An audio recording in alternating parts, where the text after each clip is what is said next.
We are live on Pop Culture Breakdown. It is Sunday, and that means one thing. It is time for our panel of pop culture pundits to assemble to discuss the highs and lows of the pop culture week. Well, my friends, tonight I'm going to draft all of you into service on the show. All of you are going to be correspondents, special correspondents, because most of you will not realize this. Certainly, I haven't remarked on it at all. But tonight is the Academy Awards. As if anyone gives a shit. Nobody cares because it's all phony and it's all woke and it's all trash movies that most of us didn't see, with the exception of Dune. I think Dune is nominated for some things, and rightly so. But we're not paying attention to it, folks. We're not caring, but listen, if you see anything interesting, if any of you are watching the Academy Awards because you're, I don't know, masochists, or James Gum has you in a hole and is dancing around tucked and saying it rubs the lotion on its skin, or watches the Academy Awards, well, you can't be blamed for, when James Gum dances around and says you got, or it gets the hose again, then you don't want the hose again. Maybe you watch the Academy Awards. I don't know. But we will be watching the chat for any news in that regard. And otherwise, we have our usual pop culture stories this week. And we have got a wonderful panel of folks this evening. We have got Kelvington, our producer, our guiding light, our prickly pear hedgehog. Hello, Kelvington. Hail Doomcock. Everything is going very well, and there are more people watching our show right now than will be watching the Oscars all night. So that's a good thing. I wouldn't be surprised, because I certainly haven't watched it for a long time. And we have Gary Ambrosia, he of the vast warehouse of unspeakable treasures. This guy actually lives in the Raiders of the Lost Ark warehouse. He's got a nice cot in the back and some bunnies over in the corner and stuff. It's a pretty amazing place. Welcome, Gary. Good to see you, my friend. Thank you very much. I'm glad to be here. And I just finished sweeping the entire warehouse, and kind of like painting the Golden Gate Bridge. Once you're done, you have to start over again. That's what I do all day long, every minute of the day. So, hail all. Well, when you've got treasures like Cylon blasters just lying around, it's like, oh yeah, Cylon blaster. I think I'll make one. You've got a lot of great stuff. So it's worth the inconvenience, I think, to live in a dream warehouse such as you do. We also have Douglas. Cheap. I'll sell it to you cheap. Oh, really? Okay. Let me. Shit, I'll buy it for sure. And you can still live there. I mean, God knows. You're part of the collection, Mr. Bond. Douglas Nelson. Hail, Douglas. Good to see you, Douglas. Always a joy to be here. It helps me recover from terrible things like sitting through yet another episode of Picard. Oh, God. Well, we will be sure and talk about that. But I keep getting... I've got my review. Listen, it takes me a while, okay? It's kind of like getting kicked in the head by a syphilitic mule on steroids. It takes a while to wake up and regather your thoughts. So I have a review of Picard episode 2. I know we're on episode 5 or something at this point, but listen, they're so bad that it takes a while. Yeah. I'll be coming out with that, though, this week. I just get it over with. Yeah. Rip that Band-Aid off. Yeah, you take it like a man. I love it. And Cameron Pasha. Cameron, how are you, brother? I'm well. I'm delighted to be on. As I mentioned last week, and I mentioned before we started, this is going to probably be my last appearance on Pop Culture Breakdown for at least a few weeks. Ramadan begins next week, and I'm going to take a break from YouTube. And I got some professional stuff happening that might extend that break. But I've just been incredibly honored to be on here for the many months you've let me come into your community. So thank you so much. I hope that we're going to have fun today, so that you guys remember me for a bit. Absolutely. You are unforgettable in every way. Unforgettable. That's how you'll stay, to quote a great philosopher. And Corion Witch in Residence. Hail, Corion. Hail, Doomcock. I understand that you are pretty upset about Halo, and we will be looking forward to hearing your reflections on this. Well, Well, all I can say is if I was given the option, he watches Halo where he gets the hose again, I'd beg for the hose. I'd plead for the hose. Yeah, even if it was cold water. You could just be throwing cubes of ice at me at high speed, and I'd still be fine with it. All right. So that's where we're at with Halo. So I think we should go ahead, Kelvington, and start with the breakdown and start.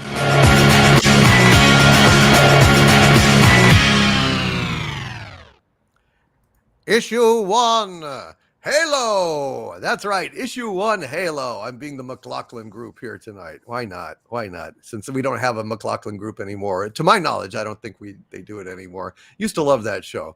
Anyway, so Halo, the Halo series premieres.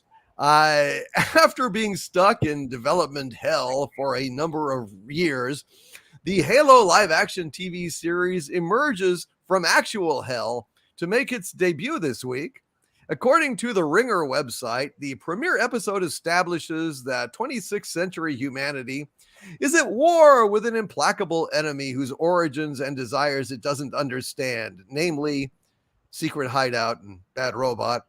That Chief and his fellow psychologically conditioned and physically augmented Spartans are the tip of the UNSC spear and its PR campaign.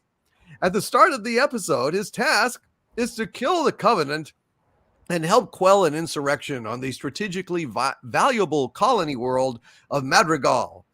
By the end of the episode, he's interfacing with a Covenant artifact, dredging up his hidden past, and defying orders for the firstest time ever to protect a survivor from Madrigal, who he's been told to execute, to terminate with extreme prejudice. Series star Pablo Schreiber removes his helmet in episode 1, and it stays off in the second episode long enough for him to surpass Pedro Pascal's cumulative FaceTime in 2+ seasons of The Mandalorian. Yippee for him. Comparisons to The Mandalorian, and for that matter, Star Wars, The Bad Batch, are inevitable because the series follows the formula of armored, indoctrinated warrior who's ill-equipped to do childcare, makes many new enemies by rescuing a young sidekick who inspires the protagonist to get in touch with their emotions. In Chief's case, the sidekick is Omega. No, it's Baby Yoda. No, it's Oliver Twist. No, it's Little Orphan Annie. No, it's a newly orphaned kid who holds grudges against both sides of the UNSC Covenant conflict. Chief's sensitive side is stunted, not just through lack of practice expressing it, but also by a feeling supplanting implant, obstacles to self-actualization that he'll likely spend much of the season overcoming.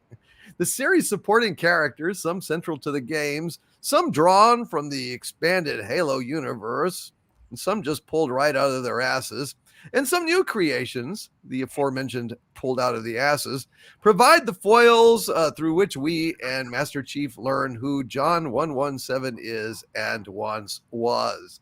The feedback that I've been getting on this shit ranges from bad to disappointing to a goddamn abomination that ruins every fucking thing about Halo.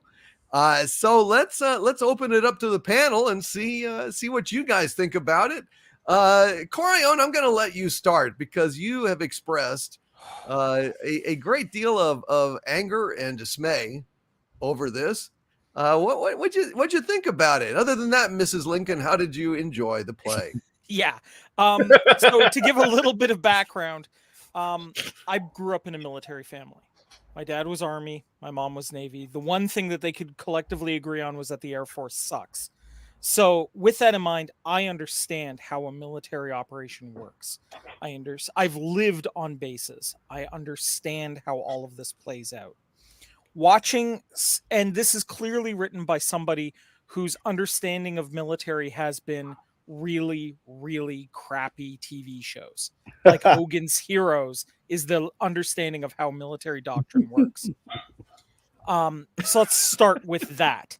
Second, instead of looking at the UNSC from Halo as humanity's best option in a very, very unfriendly universe, they decided to take the Starship Troopers route, the movie, not the book, and just make the government evil as hell, which is not really the case. The UNSC is dark, but they're not evil.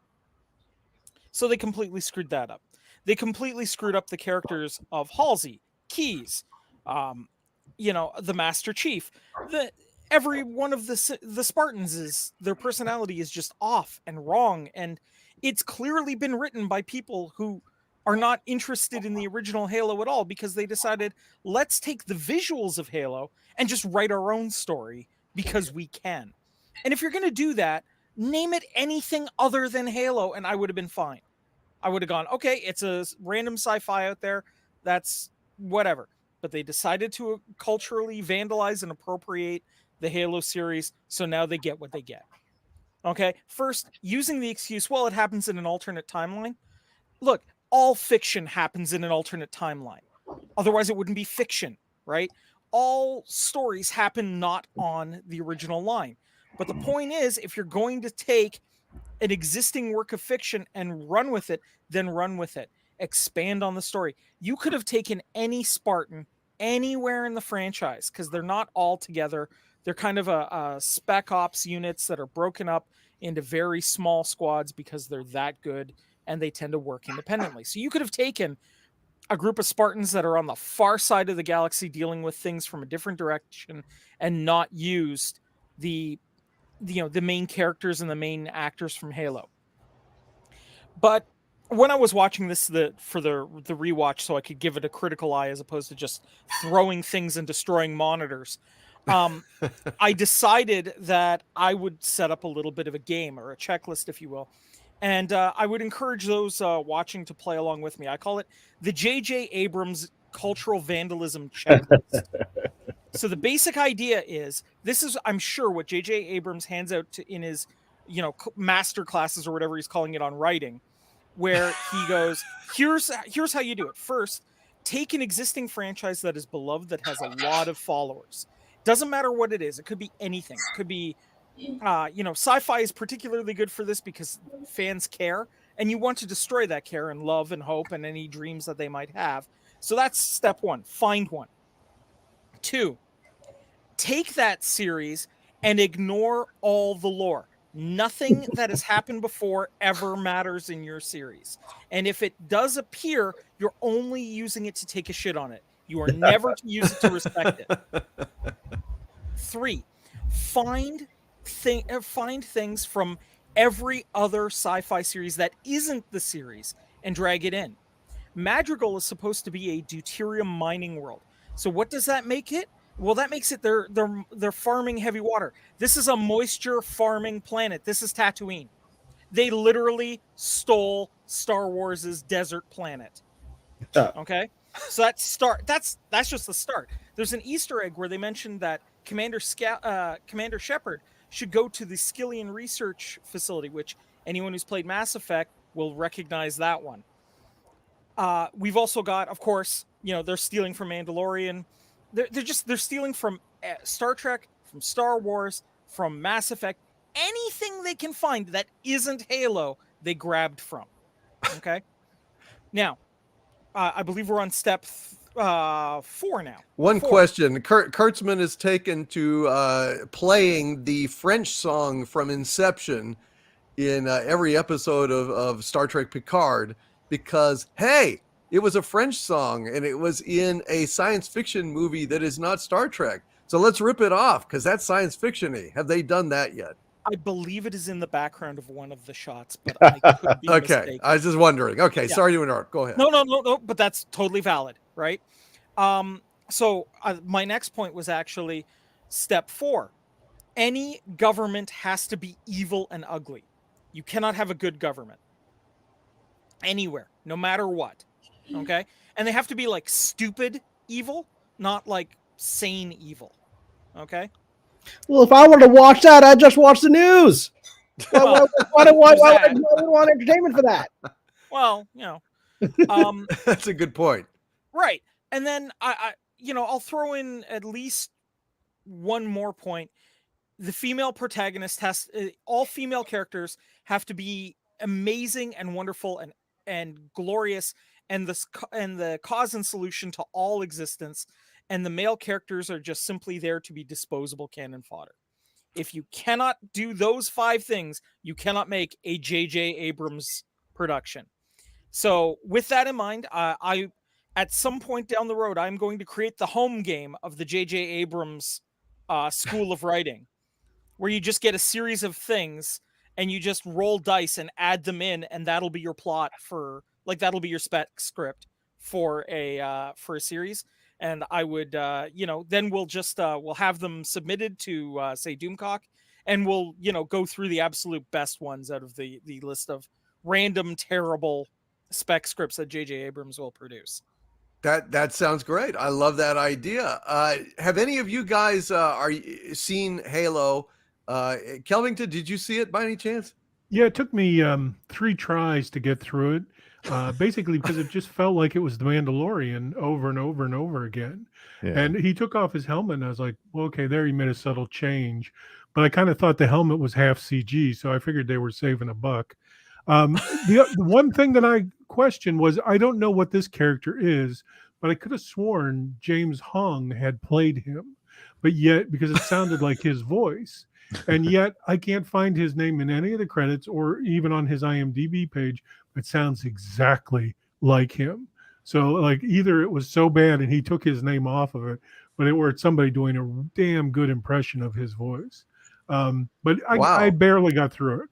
And I was like, oh Jesus, I'm not going to watch episode 2. I'm not going to watch anymore. But I'm done with Halo. Halo is fine, great, whatever. No, I'm done. I'm done with Picard. I'm done with Halo. Show that guy again from Halo that you didn't know who he was. Basically, doesn't that look like Snoke if Snoke ate nothing but egg rolls? And maybe nice. Yeah. I will say this. That's good. I will say this for the character designs, though. This is supposed to be Mercy. He's one of the leaders of the Covenant. And I will say that the Covenant aliens were done fantastically well in representing them as they appear in the games. So the window dressing was actually quite good. And yet, now we've got a little kid that... Yeah, well, we had to rip off Gaius Baltar from the original Battlestar Galactica. That's one of the options that we have in the J.J. Abrams School of Writing Terrible Fiction. Oh my God. Gary, did you ever play Halo? No, I did play the game. I didn't watch the show, so I won't make any comment on the actual show itself. Mhm. But, it's been my general experience that whenever you take a game, albeit a successful game, and you turn it into a show or a movie or something, it's kind of like the really crappy novelization of a great science fiction movie that no one really wants to read. You know what I mean? I mean, there's been a lot of great novelizations. I'm not speaking for all of them, but I had a lot of fun playing video games, and part of playing video games, especially nowadays, is they're super immersive and they're super detailed, and you are not just the audience, you are participating in the story. And now we have kind of a linear, non-participating story where the audience just kind of watches. I don't know. It happened with Doom. It happened with Super Mario Brothers. I have a feeling it's kind of happening with this. I don't really see a great example of a good movie or show that came from a video game.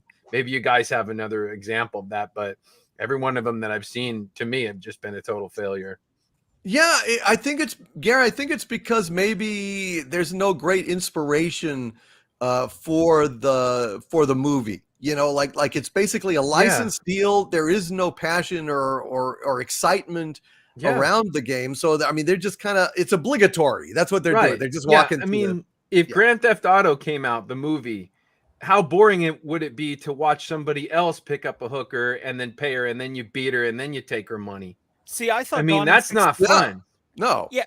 See, I thought Gone in 60 Seconds was the Grand Theft Auto movie, just without it being Grand That was Theft a Auto. remake of an old movie.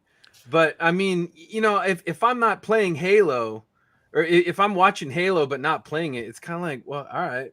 it seems like a downgrade to me. You know what I mean? Yeah. It's just it doesn't seem like a formula that can work. I don't know what you guys think about that. Well, you've hit something there, Gary, because these are these, I don't play these games. My understanding, these are sort of first player games, right? You get to shoot them up in Halo, right? Yeah. Right. You're not just watching, right? And so that's a problem in these kinds of adaptations, is that now you go from being an active member of the story to being an observer.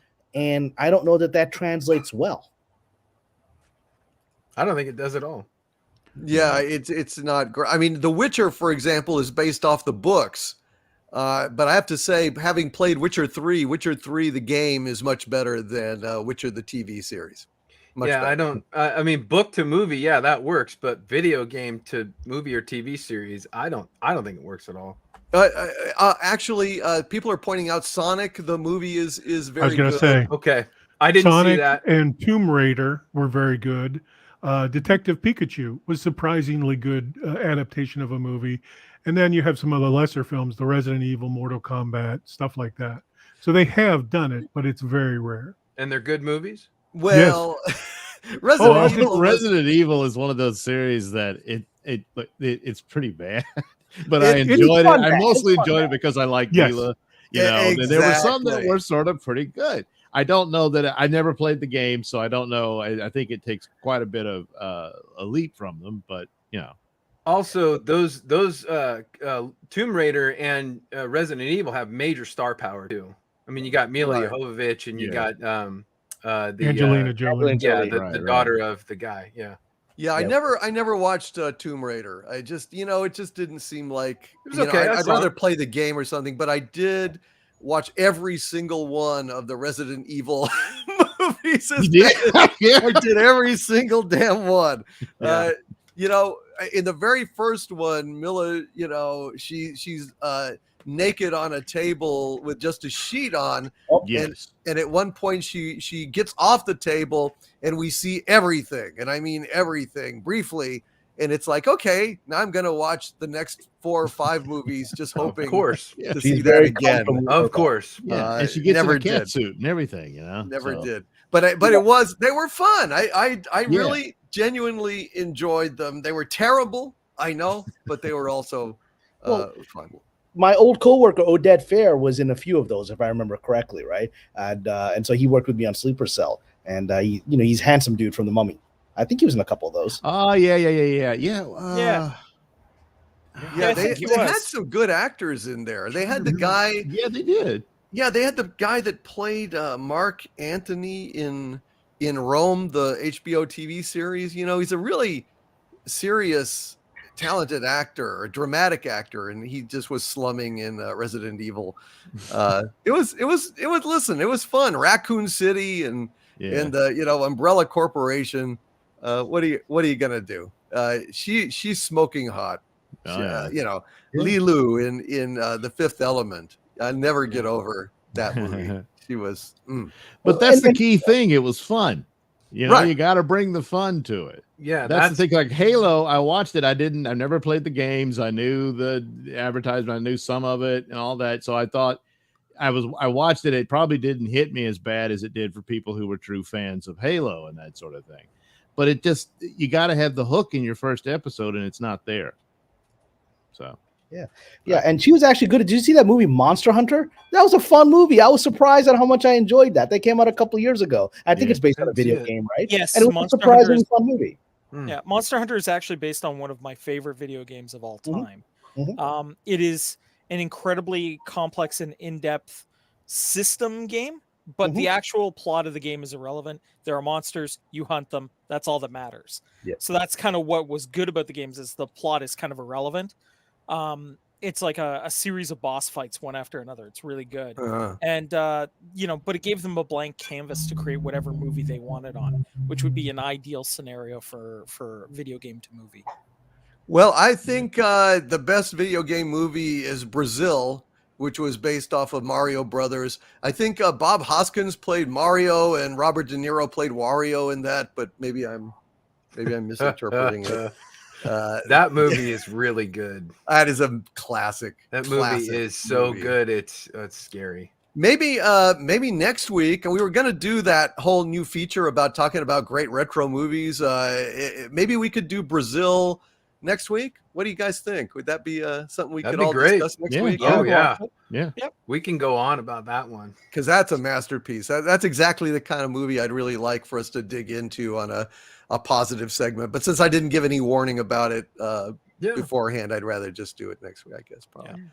And I have to say, with regard to Tomb Raider, I think I'm one of the few people that actually enjoyed the Alicia Vikander version. She's such a great actress, and it's literally like two movies. It's every time Alicia Vikander's on screen, and every time everybody else is on screen. It's like, here's a good movie, oh, now here's a bad movie. it's just totally two different movies in one. Wow. I've not seen them, so I couldn't say. I like the games, but I have never played that. Bunny Mom Ambrosia is in the chat. Hail to Bunny Mom Ambrosia. Good to see you, Bunny Mom. Anybody else have anything more to say about Halo? Are you all looking forward to watching? Well, I just want to clarify: is Halo an Abrams thing? Is Abrams got Corian? Is he has fingers? That's in this what thing? I understood. Am I wrong? That it's some of his acolytes are involved. Oh, so like Lord of the Rings, he's like the shadow master behind Right. it.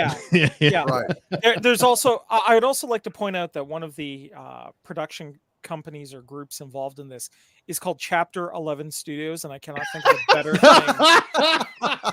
Well, they're being prescient. They're seeing ahead to the future. Yeah.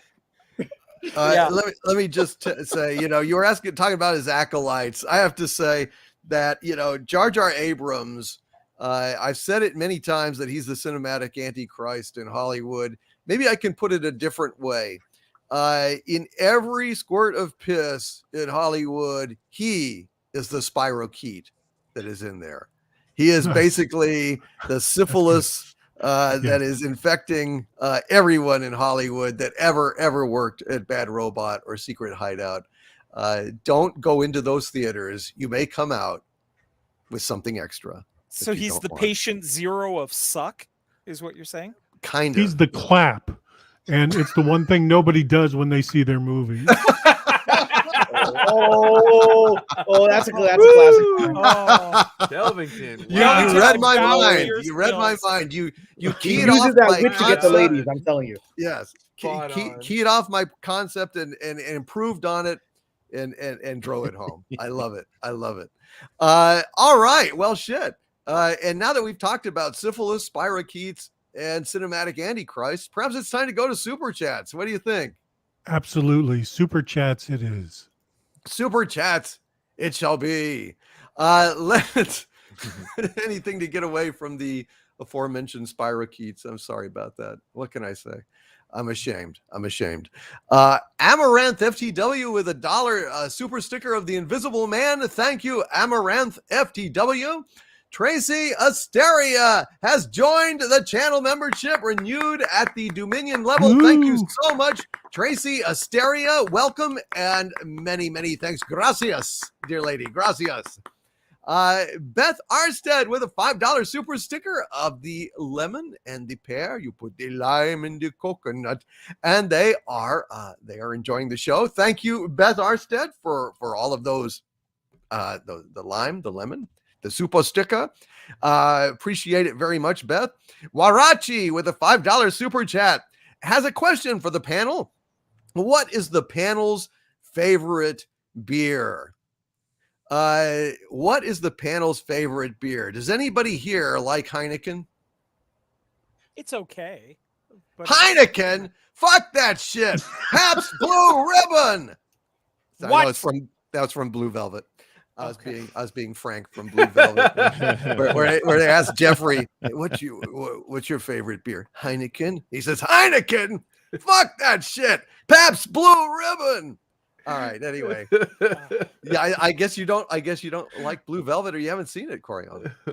Well, all I can say is, when it comes to Pabst Blue Ribbon, if you actually legitimately like that, I was going to take you out behind the woodshed because somebody would need to smack some sense into you. Hey, it's good enough for Frank Booth. It's good enough for the likes of me. I guess my favorite beer probably is Guinness. I really like Guinness, although it's more of a stout an ale, but that's my favorite. It's I the also, beer that eats like a meal. So yeah, I really love that, and I also like Newcastle Brown Ale and Bass. Kelvington, do you have any favorite beer at all? No, I don't. I don't drink beer. Beer is like having sex in a canoe. It's fucking close to water, so I don't drink it. Robertson's on a roll with these profound. He's like Wow. this Taoist master with these insights. Sharp. Yeah.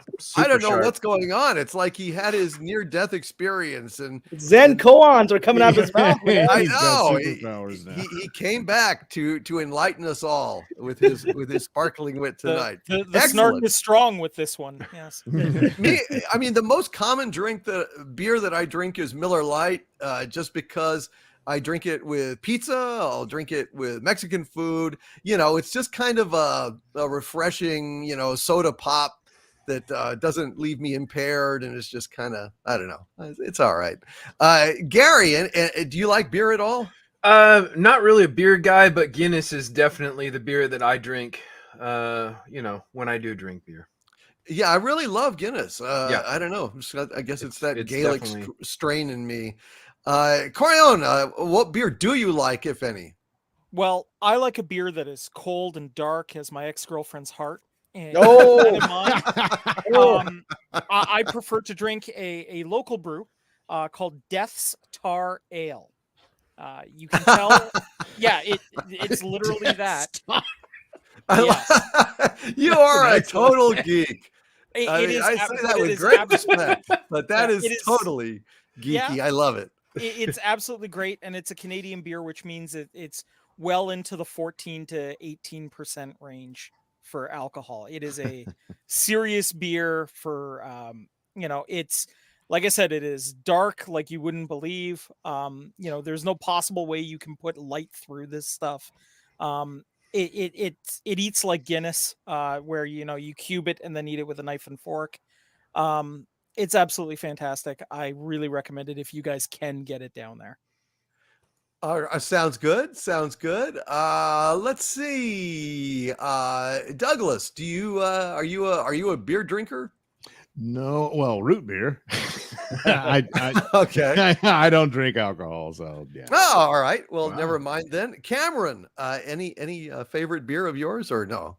Like Douglas, I do not drink alcohol. I've never had a sip of alcohol in my life. But I guess if I were to drink beer, I guess I'd go with O'Doul's, which I think is not alcoholic, right? But Right. I'd be That's But I'll be correct. honest with you, just from being around people who drink beer, I mean, it smells like piss. If you're not going to get a buzz out of it, I don't know what the value. Why would I drink piss? Yeah, it tastes like it too, Cameron. It Yeah, tastes so like it's not it gonna does buzz. going out.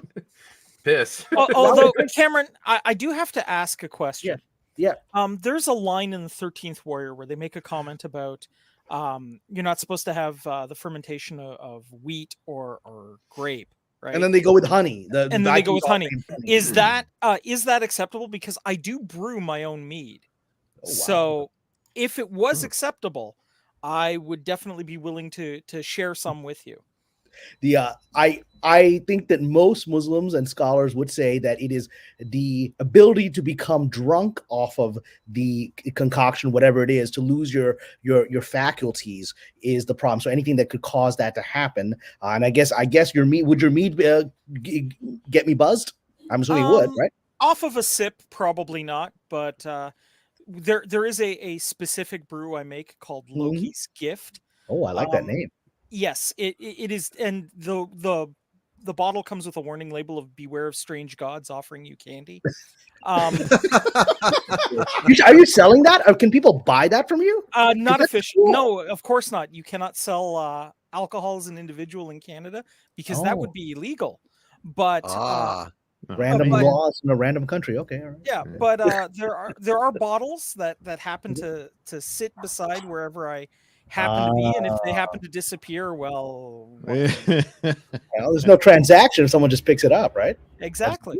But yeah, so I would be of the view that I could not sip it. But thank you for the gracious offer. There are quite a few. There are Muslims who drink, and there's Muslims who say the interpretation is don't get drunk. That's the Quran is only prohibiting getting drunk. Getting a little buzzed is okay. I don't follow that interpretation, but each their own. Absolutely. Fair enough. Thank you, Warachi, for opening up that that bottle of beer. Douchebag Kylo with a $9.99 super chat. Thank you, Douchebag Kylo. Says, listen to the Friday Night Frolic playback, my liege. I have been performing my own free-falling parody entitled Free Ballin' for nearly 10 years. Expect my attorneys Dewey, Criffum, and Howe to be in touch. Thank you, Douchebag Kylo. Well, you know, what can I say? Inspiration struck. No infringement intended, my friend. No infringement intended. Let's see, where were we? Hold on just a sec. Let me get back to where I was. Infinite Wanderer with a $5 super chat. Thank you, Infinite Wanderer. Says Corione, have you introduced DC to TTS? The Emperor wore many names and faces across the ages. Perhaps our overlord is he on the giant golden toilet. Oh, wow. As it stands right now, we have not had the opportunity to sit down, and I have not enlightened him to the path of the God Emperor of mankind as of yet. But I am sure as soon as we get 5 minutes in both of our schedules, we will make the attempt to enlighten him about the Warhammer universe. Fair enough. Thank you, Infinite Wanderer. As far as Overlord, I don't have a giant golden toilet, so probably the answer is no on that. But you never know. Basil, the Pumpin' Seagull, with a $5 Canadian super chat. Thank you, Basil. Says Halo is one of the best sci-fi stories, and they threw the entire franchise away for some woke garbage in that live abomination. So it was woke in that the women were the bestest ever and the rest were the worstest never. Is that basically it? More or less. I mean, the Halo universe actually does have some very competent, very intelligent women characters that take the lead in certain scenarios, but they're by no means the bestest ever. Right? So they're just good characters. Just good characters. Like I would argue that Dr. Halsey, who is the creator of the Spartans, is an absolute genius, but also an absolute monster because of the terrible things she does to create these super soldiers. So, you know, there's a balance there, right?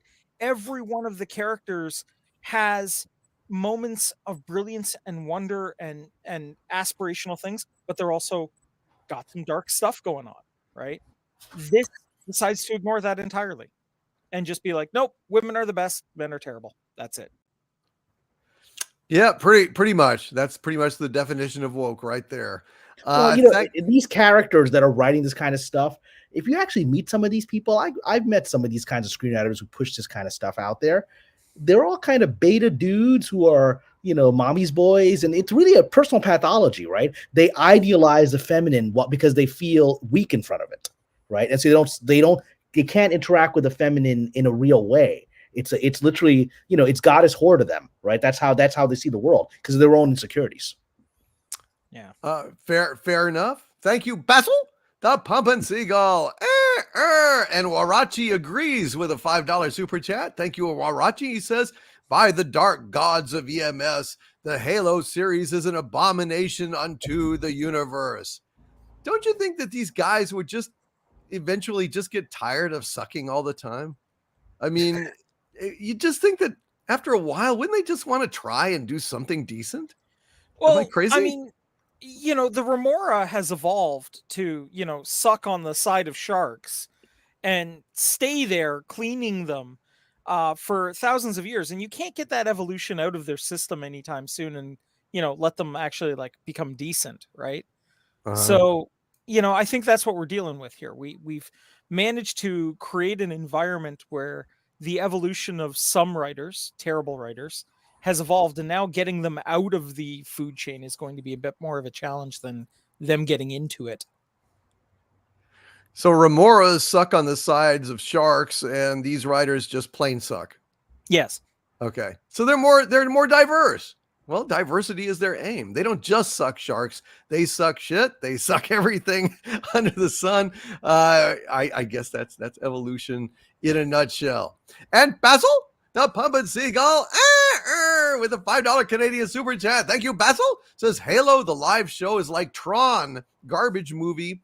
Halo, the game franchise, is like Automan. It took the visuals of a garbage movie and made an awesome show. Well, I will agree that Automan was an awesome show. As someone who worked on Tron Uprising, I would suggest Tron is a lot better than you're maybe suggesting. Yeah, you talking about Tron? You talking shit about Tron? What's going on with there? Well, Basil, I guess did not like it. Yeah, Basil the Seagull is shitting all over Tron. That's not good. I mean, the first movie was revolutionary in special effects and really did remarkable things. I mean, in the 80s, we were playing with Pac-Man. This whole thing just shot everything forward and set modern special effects in motion. So, and then the sequel movie put in the first effort at de-aging that has now become normal in our thing. That would they had Jeff Bridges playing a younger version of himself as Clue, using the technology. It wasn't a perfect technology, but it was Tron has always been experimental and advanced our technology forward. Even the Tron Uprising that I worked on animation, it did some remarkable new animation that had never been tried before that I think is becoming more common now in animation. So, basically, it's perfectly fine. You didn't like the movie. I would suggest that it has great value in cinema, at least for me. I would even argue that Tron inspired an entire generation of video game writers. I mean, take a look at some of the advancements that were made in plot and development of video games after Tron as comparison to before Tron. Well, Basil in the chat says, I stand by my dislike of the original Tron. I did like the new one, he says. One thing, the arcade game where you had the different Tron-like elements, could anyone have any fun with the light cycle part of the game? It always seemed to me like it was just like you've got about 3 seconds and then it ends one way or another because it was hard. It was hard, but once you knew the trick of how to do it, you could do it, and then it got boring because you beat it all the time. So once you knew the gimmick, it's like a magic trick. Once you know it, you're like, oh, okay, I'm not gonna play this anymore. There's a new version, about 5 years ago, somebody did an open source version of the Tron light cycle game for PC, and it's absolutely fantastic if you just want like 15 minutes of like random nonsense fun. Okay, well that's pretty much my life. So random nonsense fun occasionally, and that's on a good day. Infinite Main with a $25 super chat. Thank you, Infinite Main. Says, question for Cameron: are you on any other platform than Patreon? I have a personal issue for their way of doing business, especially this week's shenanigans. Hope you enjoy your time away from the YouTube. So, Cameron, what do you say? Well, I mean, I'm only on 2 platforms because I'm off Twitter permanently. I don't intend to come back on. Even they've kicked me off twice. I'm not coming back on there a third time. I found a way around it. I'm not going to take my time on it again. But I'm on Instagram, which is just my name, Cameron Pasha 72. If you just want to watch me post pictures of me and my friends, that's fine. And the only place that I'm actually doing where I'm writing articles, you can subscribe to them is Patreon. And some people early on said that there's these other things that would be better because they had this issue with Patreon and that issue and politically. Unfortunately, all these places are tainted, right? I mean, there's always all these, to my knowledge, all these companies, eventually end up doing something someone dislikes. I mean, I switched over to DuckDuckGo as my browser after all the censorship that Google was doing, only to have DuckDuckGo now start doing censorship, right? Oh, so no. It is what it is. And now I found something else. And how long will that last? So I'm going to say, I mean, you can have your issues with it. All these places are flawed in the current environment that we're in. It's working for me, and I'm having a good time there. Crayon and Gary have been members there. Douglas also as well. I think I'm having a good time there. And if you can stomach it, join me there. If not, perfectly understandable. Fair enough. So there you go. Infinite Main and Infinite Wanderer. Gosh, we got Infinite Main and Infinite Wanderer. Cameron, I've been having tons and tons of synchronicities this past week. Really weird synchronicities. So something is building up for you then. Maybe so. But anyway, Infinite Wanderer with a $5 super chat. Thank you, my friend. Says 40K released a cinematic trailer for a Horus Heresy animated thing. It looks good, but I just do not trust GW with their own Goram product. Of course, that's the Games Workshop or Woke Shop, excuse me. Have you seen the Horus Heresy animated thing, and what do you think about it? I think that the animation is spectacular. I loved the Horus Heresy books, which are kind of the prequel series, if you will, to the game universe as it stands right now. I do not trust Games Workshop with their own property anymore. No. I think if they are given the opportunity, they will run the Warhammer 40K franchise into the ground, just because they don't understand what the fans want. And I would also say that the fans were doing a fantastic job of animating and providing audio dramas of the Horus Heresy stuff, and that all got shut down by Games Workshop, and now Games Workshop is basically aping their work. So I'm not a super fan of them doing that. I will say the trailer looked good, but I don't trust the writing at this point. All right. Well, that is fair enough. Why don't we come to the next story on our list here? Namely, Indiana Jones 5 is being edited right now. Right now, as we speak, it is being edited. Screen Rant is reporting that Indiana Jones 5 director James Mangold, note, not Steven Spielberg, because Steven Spielberg felt that Indiana Jones 5 was beneath him. And bear in mind that Steven Spielberg directed a remake of West Side Story without subtitles. So, I mean, to say that he did not have any good feelings about Indiana Jones 5, I think speaks, well, volumes. Anyway, James Mangold confirms that editing is now underway on the upcoming film, which doesn't really mean jack shit. He could just be saying that, just have something to say. And that a trailer might not be far away. But that, of course, means that it might. Filming for the 5th installment took place primarily in the UK over the past decade and suffered pretty much and suffered numerous production delays due to the pandemic. Yeah, right. Causing the release date to be pushed back. Well, the pandemic, Harrison Ford being injured, and of course, them just saying, oh, fuck it, we're going to delay this thing for another year when it came out that, We'll talk about that in a minute. Mangold announced on Twitter recently, however, that filming for the movie had finally concluded. In a new tweet, he said that editing for Indiana Jones 5 has officially begun, and he teases the arrival of some official first-look material, including a trailer.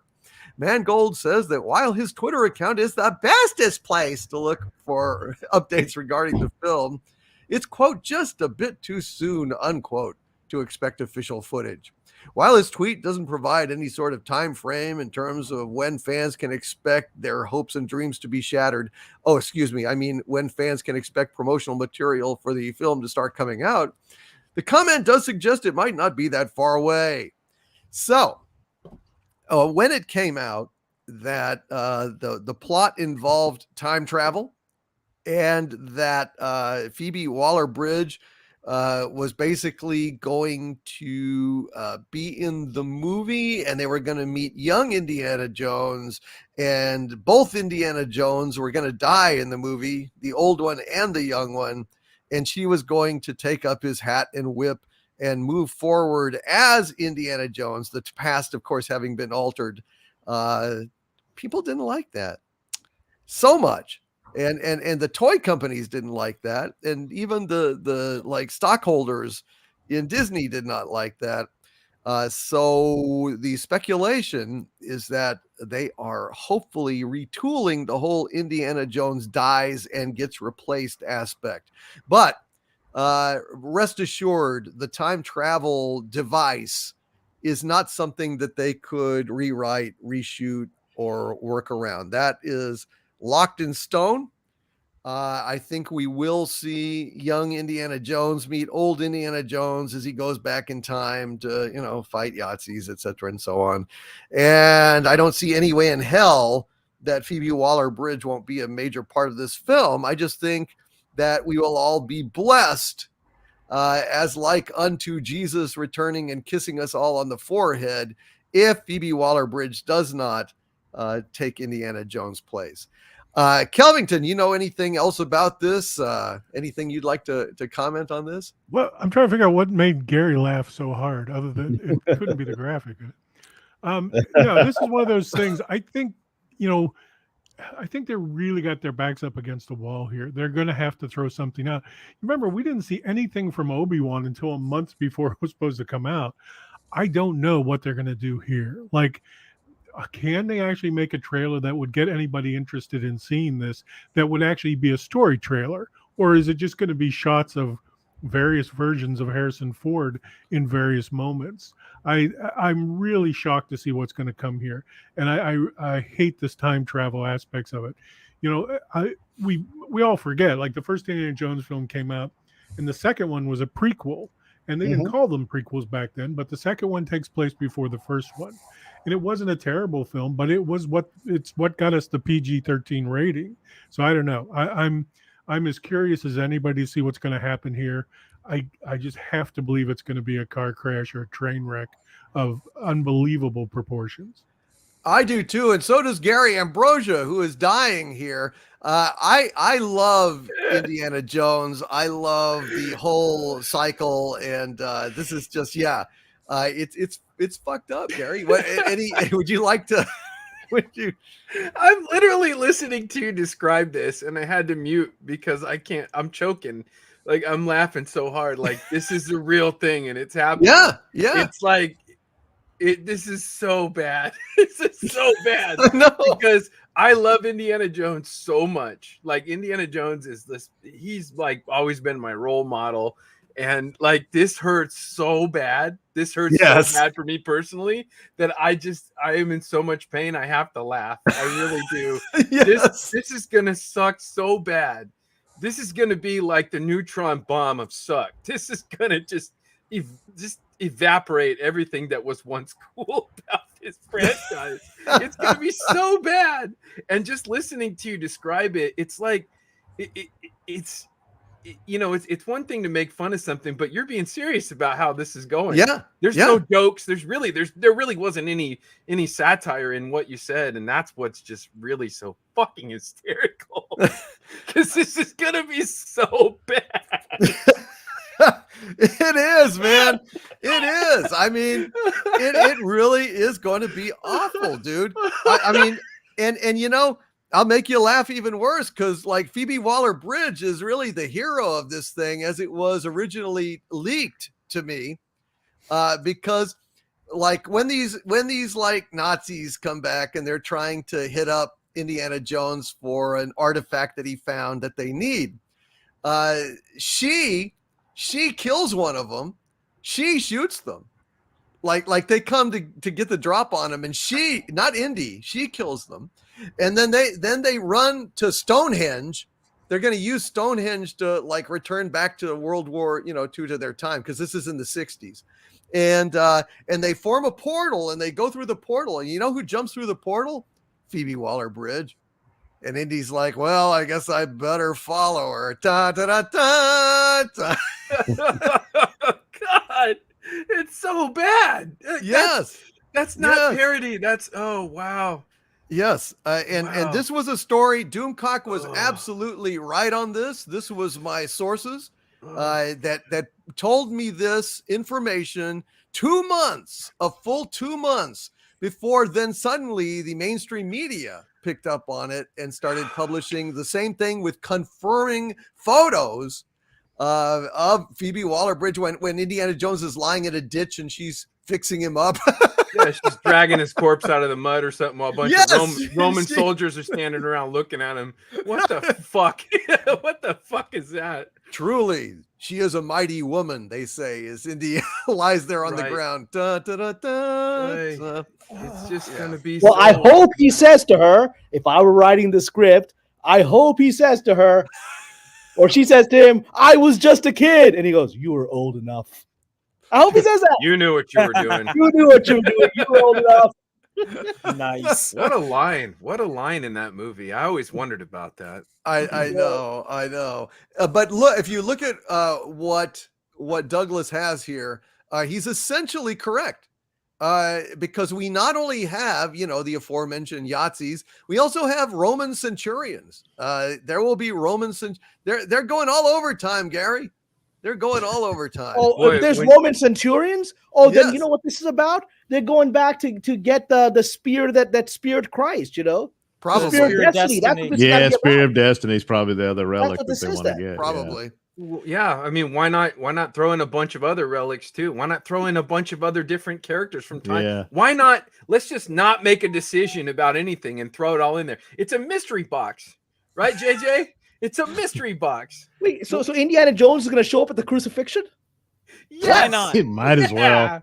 And you know what'll be up on the left cross? Star Wars. And on the right Right. cross, it'll be Star Oh, Trek. shit. And you talked about why don't they throw in another relic, Gary? They have. Well, which Kathleen one's Kennedy. the good thief? Yeah. So JJ will do the cameo as the Roman centurion with the spear. Yeah. of destiny. Oh, no. Oh, yeah. he probably- best not. I can't wait Well- to see the South Park episode on this. Yeah, movie. yeah. That'll be No funny. kidding. Although Doomcock, I do want to put a small correction there. You had mentioned that it was the kiss Wow. of Jesus. I don't think it's Jesus you're referring to. I think the kiss you're referring to is from Judas. Oh yes, Yeah, that's exactly right. And That's cool, speaking Kelvington. of here we Judas, go. here Of is Of Yeah. course, the obligatory Kelvington gets the girl shot. well, he gets every kiss that there is, so it makes him basically Judas because Judas gets he gets the most kisses in the Bible, and here's with Karen Allen herself. Kelvington, you outdo yourself, sir. Every kiss begins with K. For Kelvin. Hey, Kelvington. Well done, sir. Well done. Kelvington, did you know that she was a model for the National Lampoon magazine? Oh yeah. I had Yeah. no idea. I was looking through an old National Lampoon magazine, and she's got to be about 17 years old in the magazine. She looks great. She is, Right. and she Oh, looked yeah. What a amazing magical there. Like smile. She's beautiful. yeah. Yeah, she looks yeah. good. I don't know when that was, but about 4 years ago. 4 years ago. Wow. So She was gorgeous. Just Just classic. very getting pretty. back to Still Indy, though, I have an idea that will save Mangold a whole lot of time and effort. And if he's willing to do this, I'd be willing to do my part. If he edits the movie runtime down to 0 hours, 0 minutes, and 0 seconds, I will still pay my admission price. And we must take the film and put it right beside the Ark of the Covenant in that warehouse, and we can all call it a day. That's a good idea. I'll pay to not watch it. I I'll would save pay to it in not the watch editing. it. Yes. I'll pay for it to not exist. Yeah. It's a new Hollywood profit model, the blackmail model. It's like instead of holding a gun to the franchise's head and it says, pay us or we'll put the franchise out of its misery. We just say, if you pay, we will not release the movie. I Yeah. think that's perfect. I think that's perfect. So I guess the plot will be they got to get the Spear of Destiny because it'll be the key to the Stonehenge time machine. Even though that greatly predates any possible Spear of Destiny, But the Christos is eternal, so I guess he outdates. Yeah, I guess outdates so. The Stonehenge. Yeah. Oh boy. There- It's- What the a amount fucking of mess. those two artifacts interacting being in any way factually, historically, Yeah, I know. or It's mythologically got nothing to connected do with it. hurts my heart, man. I mean, the only thing is, of course, the nasties were obsessed with those relics, and they did try to claim Yeah, the. they were trying to get the actual Spear of Destiny. the That they Spear, really yeah. did. Yeah. They did they want it. did yeah. have it for a while. Well, that I mean, is they certainly had a a compliment. spear of death. I mean, I don't think the actual spear is in anyone's possession. Here's I got it. I'm not. Okay. He's Okay. got it. Wait, did a Doctor Who do a Spear of Destiny? Yeah, episode? I don't know well, that. Doctor Who went to Stonehenge, and He went to it Stonehenge did go twice. to another dimension. So they stealing from Doctor Who. Well, Yeah. why is Tom Baker token there? Why is he like? Well, it was the 70s, He's you know. he's whistling for K9. Yeah. He's Sure got a he dog. is, That's a Kelvin. dog whistle. Where's Leela? I miss Leela. Oh my God, she turned me on. Okay. Yeah, well, that's her right there. I mean, this is No, that's like- after that's she my saw 9-year-old. Indiana Oh, Jones God. 5. That's her right there. Oh, no. She chose poorly. She chose poorly. She kept her eyes open when she told her to close her eyes. yeah. Oh boy. Oh man. man. But no shit, man. This thing is awful. Jeez. They had like a few different endings that they had plotted where Of course, there's another picture. Of course. Yeah, whatever. There's your Leela right there. Why are all the pictures against the same blue background? It's always the same blue background. it's a fake. It's Owen Mills. I'll be damned. Look at Oh. that. Wow. Leela. That's amazing. Oh my God, she still I got tell it. you, She still got it, man. Someday She's we're going to got it. have to play the game of people super chat us the name of a female star, and we're gonna see if Kelvington Name a has a star. picture with. We can do that right now. We've That's kind right. of done that a few times. Well, it could just be a because- drinking game where we'll all be guaranteed to stay sober. If it's like if there's any female star that Covington doesn't have a picture with, then we have to take a drink. I feel very secure that we would be perfectly fine by the end of the show. But yeah, no, it's gonna be fucking awful. And of course, what else would you expect with Kathleen Kennedy being allowed to assay this particular movie? Emphasis on the ass. It's just gonna be bad. But anyway, Herc 130 in the chat says 6 degrees of Kelvington. Yeah. That'd be a fun game. That'd be a fun game. It would. Yeah. So anyway, this thing, I don't look. They've tried to. I think that they've tried to maybe revise the ending so that because it literally was going to be that. That's why. Listen, that's when the alarm bells go off, and that's when people send me tips. Is when they're desperately unhappy about something that's going on behind the scenes. That's where I get my stuff. And this guy was saying the horrible thing about it was because of the time travel aspect, they were literally going to erase Indiana Jones from history and have Phoebe Waller-Bridge be Indiana Jones moving forward. That was one of the 3 endings that KK was pushing, because God knows she hates the patriarchy, hates white males, hates anything that makes us happy. So this was her best way to girl power. It's going to be nothing but girls. We're going to have Ray, and we're going to have Phoebe Waller-Bridge as Indiana Jones, and if there's any way to make Darth Vader a chick at some point, she's going to do it. Well, they can. Well, let's not give them ideas. They can do it. If I were writing this movie, if I were at least tasked with the rewrite of this movie, if Bob Chapek calls in, "You kid, you save us," and if I was then I would have a scene where they go back in time to the Roman centurion days, and they actually see a play. They see the sequel to Odysseus, the remake of Odysseus, of the Odyssey, where Odysseus ends up being killed by Circe, who then takes his ship and goes off and has adventures and kills all the dudes in Ithaca, right? And that play, of course, is lost in the downfall of the Roman Empire. And so that's how I would do it. I think that's a great idea. Oh no, look at that. He's got an image for everything. Kelvington is a picture of himself with a female Darth Vader now. What is this? No, that's from the Peter Savinovich show. And they did have a female Darth Vader. And you'll see Vader's like holding a drink. He's asking her out and stuff. It was a hilarious piece of business. Oh my God. You can see the lipstick on the grill and Oh man. She has Dalek bumps. Nice Sith nipples. Oh my God. It goes around saying, "Inseminate. Nice. Oh Christ. It's awful. Anyway, this is going to be a goddamn disaster, and we will absolutely be covering every single second of it here on Pop Culture Breakdown, because Raiders of the Lost Ark is one of the greatest films ever made, period. And for them to do anything horrible to Indiana Jones other than Crystal Skull, which we just ignore, but they try to pull this shit. I don't think they will. I think that the reason for the year delay was because they were catching so much shit from toy manufacturers, that licensees of the project, shareholders, even other Disney executives who were not informed as to what Kathleen Kennedy was going to do to completely derail the Indiana Jones franchise. I think that they have revised at least that ending, but I'm afraid that the other elements are way too far in. They're all in with the Roman outfits and the barges and photos were released. So there's no way out of that. It's a mediocre movie. It's not going to be the complete and utter disaster that it could have been. I remember I was on this channel in maybe August of last year, and I said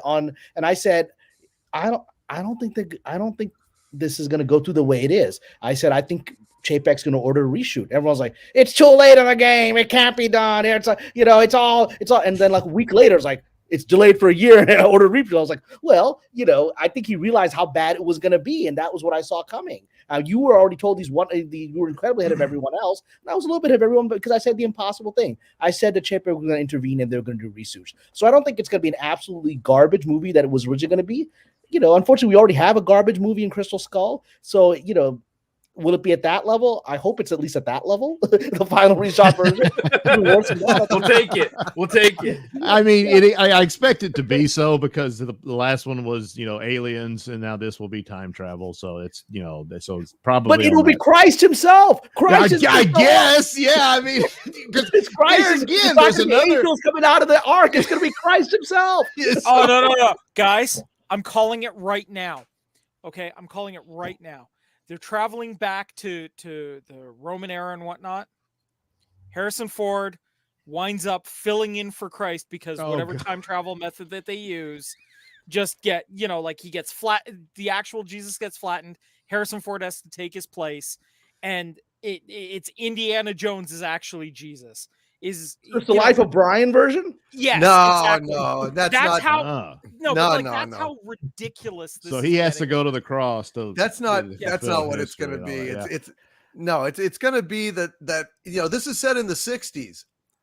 So on the way to Stonehenge, there's going to be a hippie in the park with bare feet and long hair and a beard and he's gonna just follow them. Hey man, what's that? And he's gonna follow them in, and then they're gonna see this hippie, and other people are gonna be like, is that Jesus? And Indiana Jones is gonna have this great idea to have some zany screwball stuff that's throwing the Germans off by chasing this hippie through time, thinking that he's Jesus when it's not at all.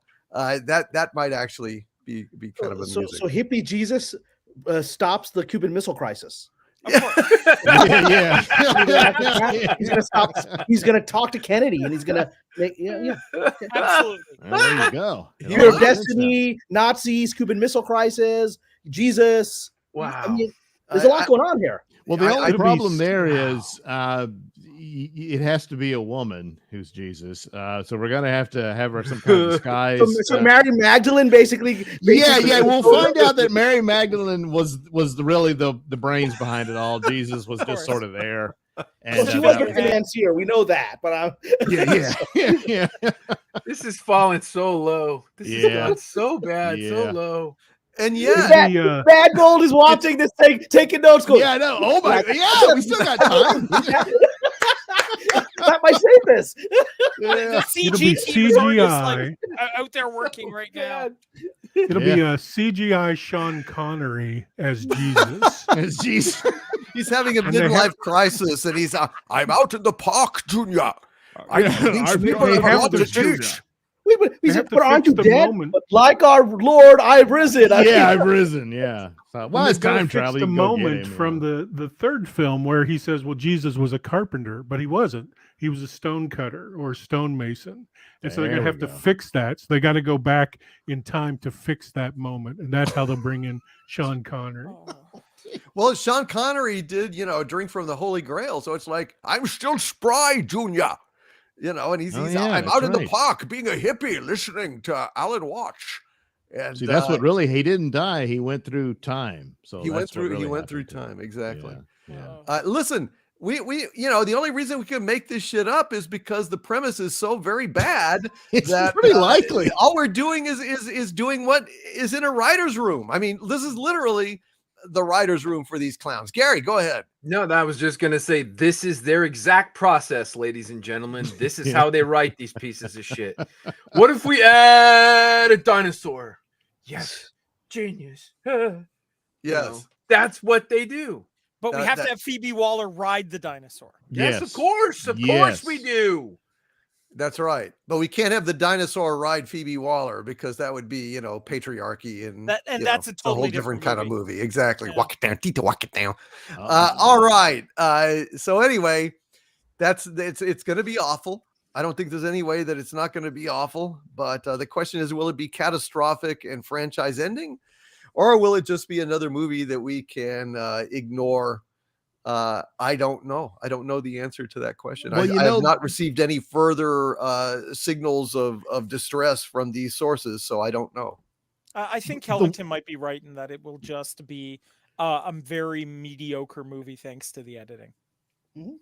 Yeah, at best. But the problem is the damage to their reputations that they're completely unaware of is so bad that the only way to really save it would be to come out and admit, yeah, we were going to do this stupid woke thing, but don't worry, we changed it to where it's sort of okay. Or, just have the sets burned down like a certain Snow White franchise or a certain Snow White movie had happened. Yeah. They're going to say, if you thought that this movie was bad, you ain't seen nothing yet. Wait for the extended cut of Indiana Jones 5 coming soon to a morgue near you. I have this feeling, and this is completely maybe defamatory. I won't say defamatory. I hope they don't sue me for saying this. I have this weird vibe that maybe Ms. Young Kennedy was on the set of the original Indiana Jones, and she maybe was very friendly with Harrison Ford, and he didn't return the friendliness. And it feels like there's a very personal thing to kill him as kill him as Han Solo, humiliate him, kill him here. It feels very personal. Am I wrong with that intuition? I don't think so, because Cameron, he wanted to kill Han Solo, but I can't see Harrison Ford wanting to die as Indiana Jones. No, he loves that character. So what the hell happened? Why would he voluntarily sign on for this fucking garbage? Unless, I don't know, maybe they bait and switched him or something. I think that's what happened. Yeah, he signed on before there was even a story. Now he's forced to do it. Yeah. Or maybe there's some sort of deal where it's like, okay, we'll kill off Han Solo if you promise to appear in Indy 5, and that was as far as he read. Yeah, in the agreement. Bait and switched him. Yeah. Callista gotta eat. Boy, does she. No love for the skinny bitches, huh? All right. Waller for $1, says Dave Bob. Waller for $1. Well, okay. Anything else about old Indiana Jones 5? No, I think it's just that this is yet another example of they call it feminism and all this stuff, but all you're doing, you're actually insulting the female characters, because it's all about replacing a male character, something a male character established and all that, instead of making up your own narrative of an original female hero and that sort of thing. And this was continuing with that. So of course I totally believed the rumors, and even before they were established by the films and stuff, because I mean, it's Phoebe Waller-Bridge. That's all she's ever marketed as, is a, well, how should I put it, ball busting feminist character. And so that, yeah. And that's why I always got to laugh. I think it was Cameron's joke that we revealed that she's Balok's daughter or granddaughter or whatever. Instead, she'd be wearing his hat at the end. I've avenged my grandfather at last. Yeah, another Palpatine, maybe there'll be a redeeming scene in this movie where it'll be like a throwback to the Cairo swordsman scene where the guy's got the big sword, he's like, oh, and then Indy's like, he pulls out the gun and he shoots himself. That's good. That's very good. Yeah. Actually, that's a great idea. I think they actually ought to take a page from Blazing Saddles, and at the start of the movie, Indiana Jones should just pull his gun and put it right to his own head and said, "Nobody move, or the franchise gets it."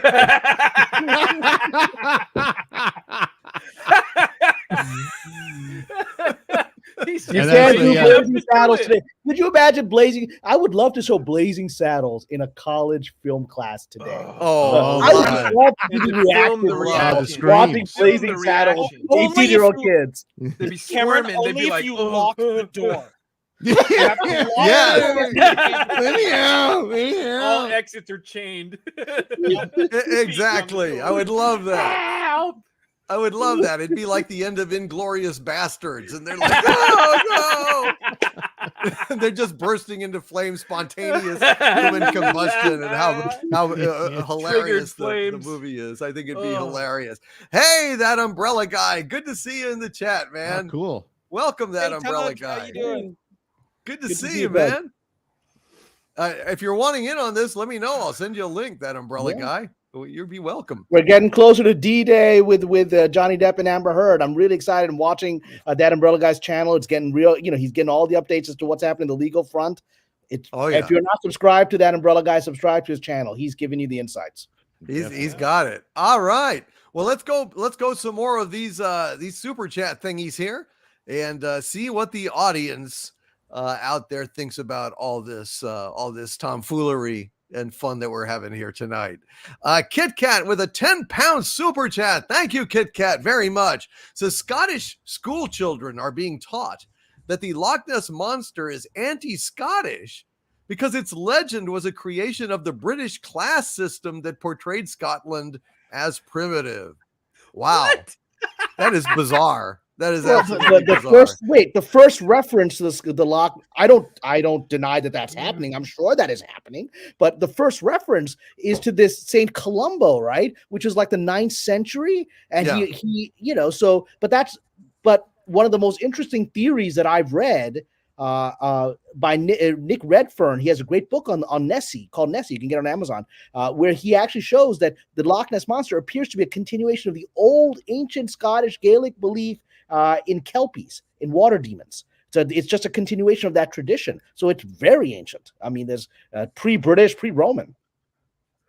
Yeah, it's one of those examples where they take advantage of something like that. In some cases, there's a case like that in the Philippines where there's like demons in the woods and stuff. And then first the Spanish took advantage of that to keep them, under control. And then even the CIA got in on it and stuff like that. But it's rooted in actual folklore within the past. And so they just took advantage of what was there. Wow. Yeah, it's weird. My heart is broken that there is no Loch Ness Monster, unfortunately. Why do you believe there's Karen Gillan has seen it. Yeah. I'm convinced that they've really, really searched that loch. Well, they haven't found Bigfoot either because these are interdimensional beings. Hey, but that's for another. That's for piercing the veil. Okay, just for 1 minute, let me explain something to you. Gary. I live in the Monterey Bay Canyon. Okay, or I don't live in it. It's 2 miles deep. I live right next to it, and the Monterey Bay Aquarium did an entire map of what it looks like. The Navy Postgraduate School came by, took the map from them, told them they can't release it, and said, no, this is what it looks like. I remember years ago, they're catching 25-foot long squids with eyeballs this big caught in the bay out here. We don't know what the hell is down there. 2 miles? We don't know. So I think there's all kinds of weird-ass sea monsters a mile away from my house. So I think Nessie could still be real. Well, maybe don't stop believing, brother. So you say Ramadan begins next Sunday, right? Next Sunday. If you want to do a Pierce in the Veil before then, I'd be happy. Yeah, why don't we do that? Maybe you can make me feel better about Nessie because I've loved Nessie all my life, and I recently have just come to the conclusion that there is no Nessie. But maybe you can talk. Well, that's when you're going to see her now. Now you have to go to Scotland because you no longer believe, and now she's going to show herself to you. All right. Well, I would love that because it breaks my heart. I mean, I would really love to. But Gary's right. I mean, setting aside my mystical beliefs that these things are not necessarily physical beings, but something interdimensional. Setting even that aside, Loch Ness is like the deepest lake on the planet. I mean, you could fit 2 Empire State Buildings down there, top to top, right? And goes on for miles. They can't see like more than a foot beneath it. It's so brackish. Yeah. So yeah. There's wonder down there that we know nothing about. Doom, I've been a diver for probably most of my life. And I'm telling you, the ocean, we don't need to go to another planet to see aliens. There is all kinds of incredible things that I can't even explain. I witnessed things in the bay out there. Really? And it's insane. But that's for your other show. That's for your other show. Gary, there's crazy sea life down there. That's really bizarre. Oh yeah, I've been a diver since I was 15 years old. Well, shit. Maybe we need to have you on and we can talk about these things. Sea monsters and sea creatures. Yeah. I was about to say, I've dove the, was it 9 out of the 10 top wrecks in Canada? Wow. There's some really good ones up here if you ever come up. I'm taking you on quite the adventure because I have an hour and a half from where I am. There's an 1850s 3-masted schooner at 100 feet that is in near perfect condition in Lake Ontario. Wow. Man. And then 25 minutes from that is the Maple Dawn, which was a lake freighter that broke in half, and the place settings are still set at the captain's table. Wow. Wow, Oh, damn, that's man. Sounds like weird. fun. Cool. That's Yeah. spooky. If we go to Vegas, I'll take you muff diving, which is fun. Best kind of diving there is. Absolutely. Whoa. I do believe that muffs exist, and Yes, I yes. am that I yeah. So okay, I'll take you up on that. I'll take you up with that. What wonders you may find. Voyage to the bottom of the wee.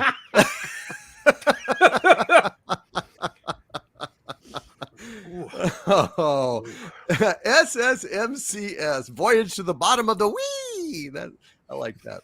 SSMCS with a $5 super chat. Thank you, SS. Says Halo 4 Forward Unto Dawn is the only really good live action Halo that has been done. The other two are horrible.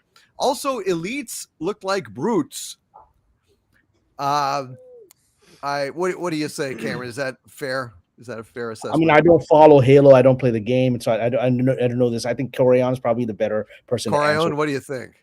Forward Onto Dawn is absolutely amazing, and each of you, even if you're not a big Halo person, can watch Forward Onto Dawn and really get a sense of the potential of this franchise. It's absolutely fantastic. While I get where you're coming from with the elites feel like they look like brutes, I actually did like how the elites looked. I felt like if you're going to not produce an exact replica of them in the game, this was a good adaptation of the elites. So I felt like it was, if it was any other adaptation done, these elites would be completely acceptable in my books. Fair enough. Also, Christian Corralejo in the chat with a $5 super chat. Thank you, Christian. Says, in your opinions, what was the perfect movie / TV series? Also, if video games are more immersive, is it actually better to make a game instead of a movie? Okay. Perfect movie or TV shows. Well, I would say Blade Runner is perfect. Lawrence of Arabia is perfect. Casablanca is perfect.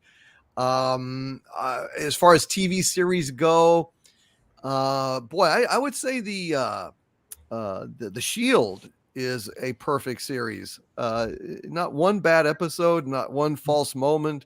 It kept moving. There was never filler. It was just start to finish. Perfect. I would also say Banshee is one of the greatest things I've ever seen. Also, The Prisoner, except it's not quite perfect because one episode is completely worthless that Patrick McGowan was off shooting Ice Station Zebra. So they had a plot where number 6's brain got transplanted into a different actor. So it's a Spock's brain kind of weirdo episode. Kind of. I mean, it wasn't literally like the brain, but it was his consciousness was transferred into another guy's head. He was doing another movie. That's why that episode is exactly. Never knew that. But any of you guys have any nominees for perfect movies or TV shows? Also, 2001 is perfect.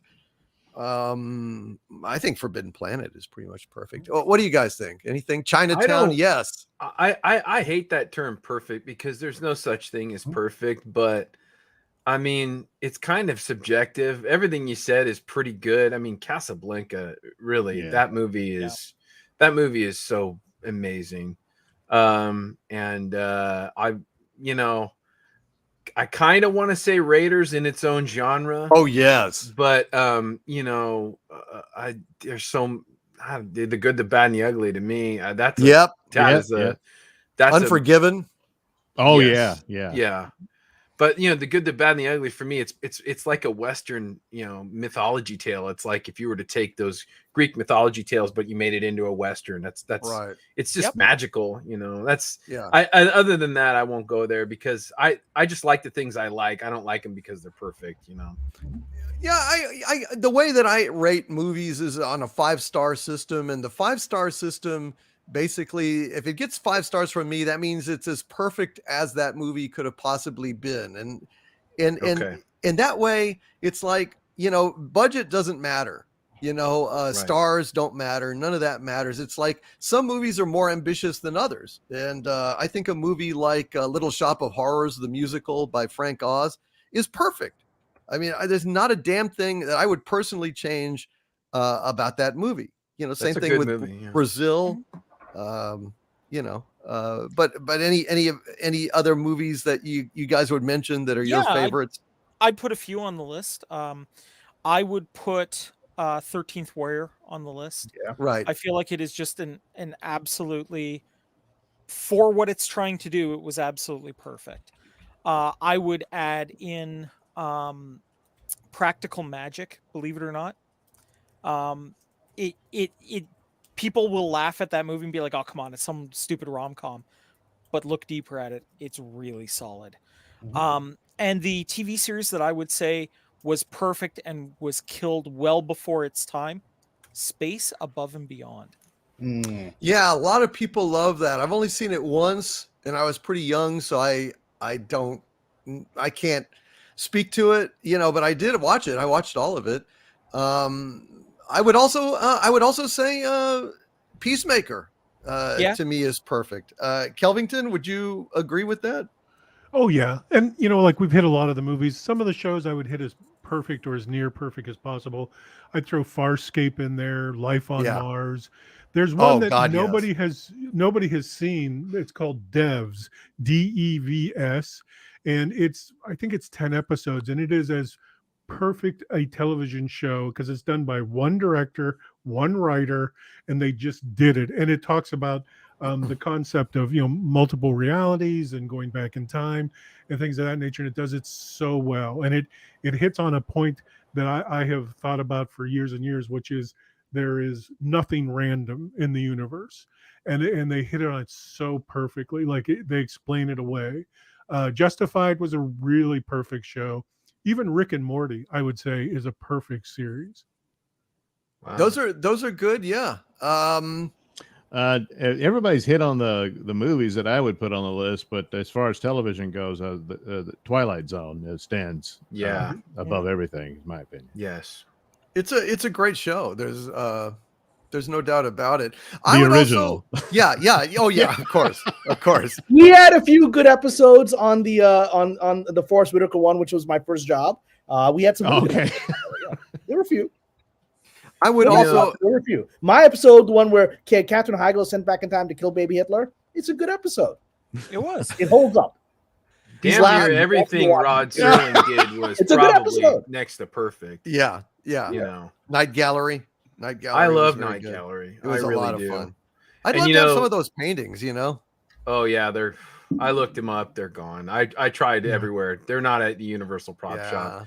Something that Kelvington was saying too, one director, one writer, there is something to be said for that, because when you give direct control from these visionaries, that's when you really get a chance to get these great pieces of art. I'm a strong believer in that. Strong believer. Like if Cameron was writing something, Cameron would be that writer. There wouldn't be fucking 5 people in a room. Well, I think it should be this. Well, I think you don't do that bullshit. That's not how it goes. That is something that is severely lacking in most of the content we have now, and that's why it's so just completely spread out and convoluted. Yeah, you're right. And I think Peacemaker actually is really, really strongly James Gunn. I mean, he had some other writers come in, but I mean, it was his show, his supervision, and vision. Yeah. I mean, it really goes. I would also add the first season of True Detective is about as perfect as it gets. That fucking thing was awesome. Well, Alexandra Daddario showed what a great actress she was in that first season. Yeah, it's just a great. it was a really good one, and it's one of those where it's more powerful in its characters and with their story more than the actual mystery. Just was kind of such that it was in the background. But I gotta say, I live in the actual area it was supposed to have taken place, and they got some things right, but that's the way it goes. Yeah, no one ever gets Louisiana right. Right, it can't get it all. What are you gonna do? Right. Yeah, I would argue you might also be able to put Babylon 5 on the list as near perfect. It's not quite perfect, but it's approaching. I love the show, but it's not quite it's got too many problems. But True Detective was awesome. And I would also say I think the best written American TV show of all time is Northern Exposure, which unfortunately a lot of people didn't watch or don't remember. But my God, that thing was warm, That was a good show. funny. Yeah, it was hilarious and that great combination of weird and quirky to it. Yeah. Yeah, It's like really the lighthearted brilliant. Twin Peaks. Yeah. Yeah, I know that was weird because they're Yeah. at the same time, and it was sort of the Twin Peaks. Yeah. Oh yeah. I like that show. It And was that woman great. in the show is gorgeous. Who's that woman? Janine She's Turner. Oh, Janine Oh Turner. my Yeah. God, she's so beautiful. Oh, I saw her yeah. in Cliffhanger the other day. Oh my Yeah. God, that Oh, woman is yeah. so beautiful. She was drop Oh. dead gorgeous. Oh. Yeah. I'm getting the vapors. Sorry. And if you remember in Northern Exposure at one point, Holling takes them out to the waterfall and say, "Look over there." And they were playing the weird Twin Peaks music, and they were basically Yeah. saying the Twin Peaks was across the river from Right. Northern Exposure without actually saying it. Yep. Yeah, we don't go over there much. Yeah, exactly. But anyway, thank you, Christian Coralejo. That was a good question. That was. Aaron Pipes with a $5 super chat. Thank you. Aaron says, terrible movies that are fun, by definition, are good movies. For example, Monster Hunter beats out most Oscar-winning movies as entertainment. Yeah, Yeah. absolutely. It's true, man. If it's Yeah. fun, it's good. And like it can be bad, but still glorious. Like Jesus Christ Vampire Hunter is a terrible movie, but oh man, is it funny.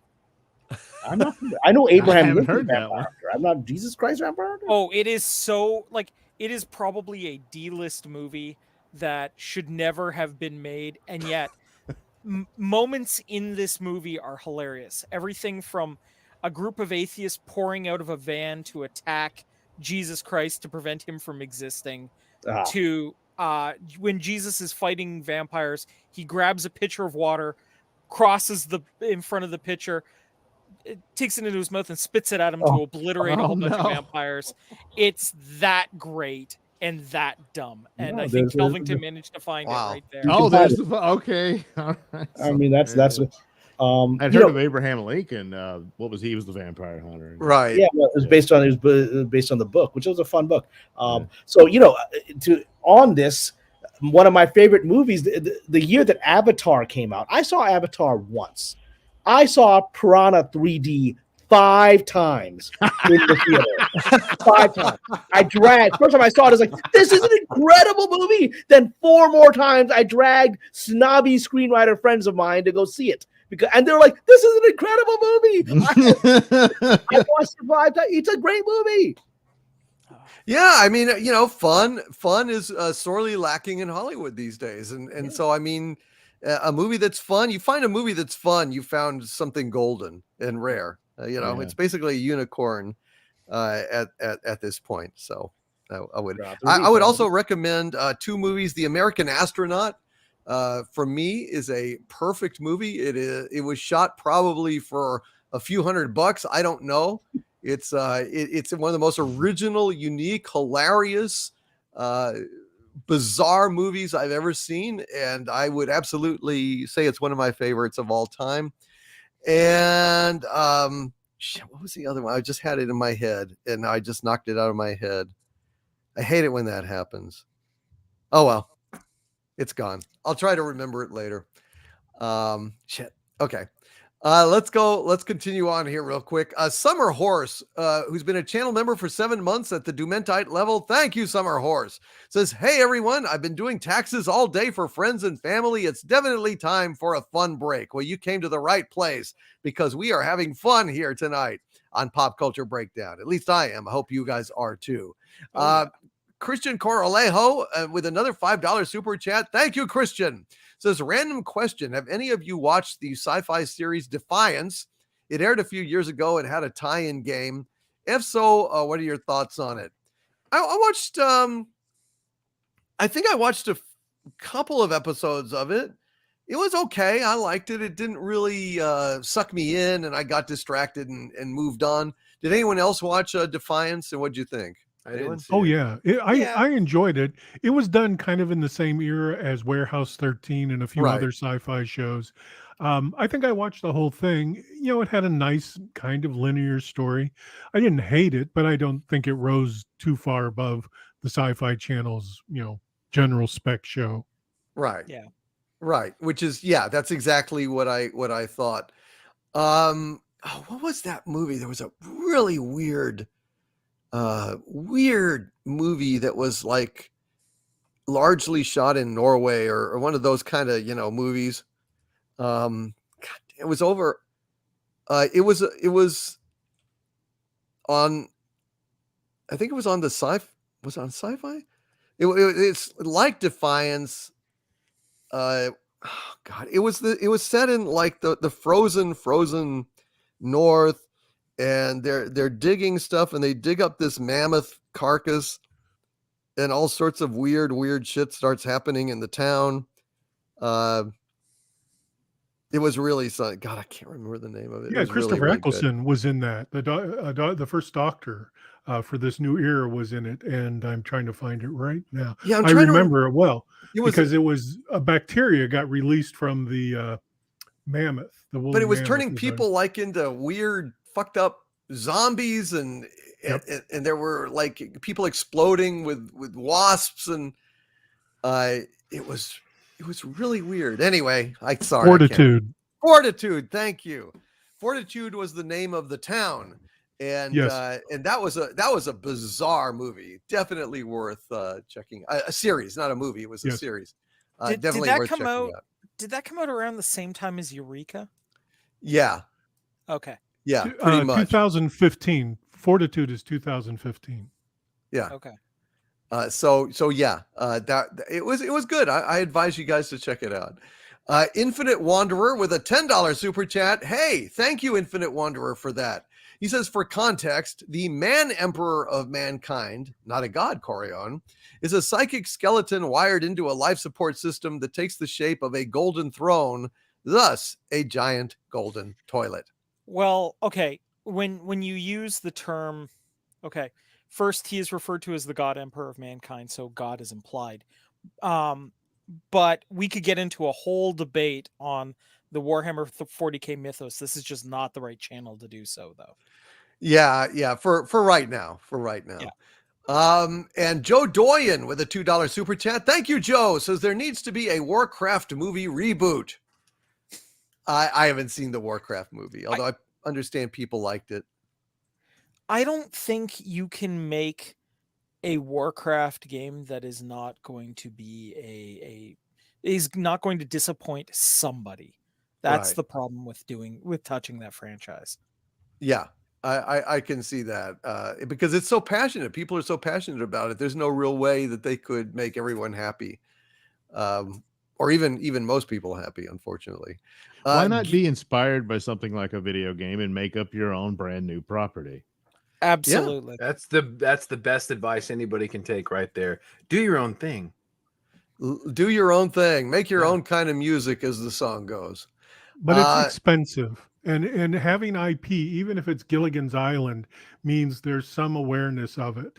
And when it's totally unique IP, you're really rolling dice. Whereas even if you made a terrible Gilligan's Island ripoff and you called it Gilligan's Island, made it all women or something, there'd be more eyes on it than something like, look at Free Guy, was one of the few original IPs that have come out in the last 5 years that did anything good.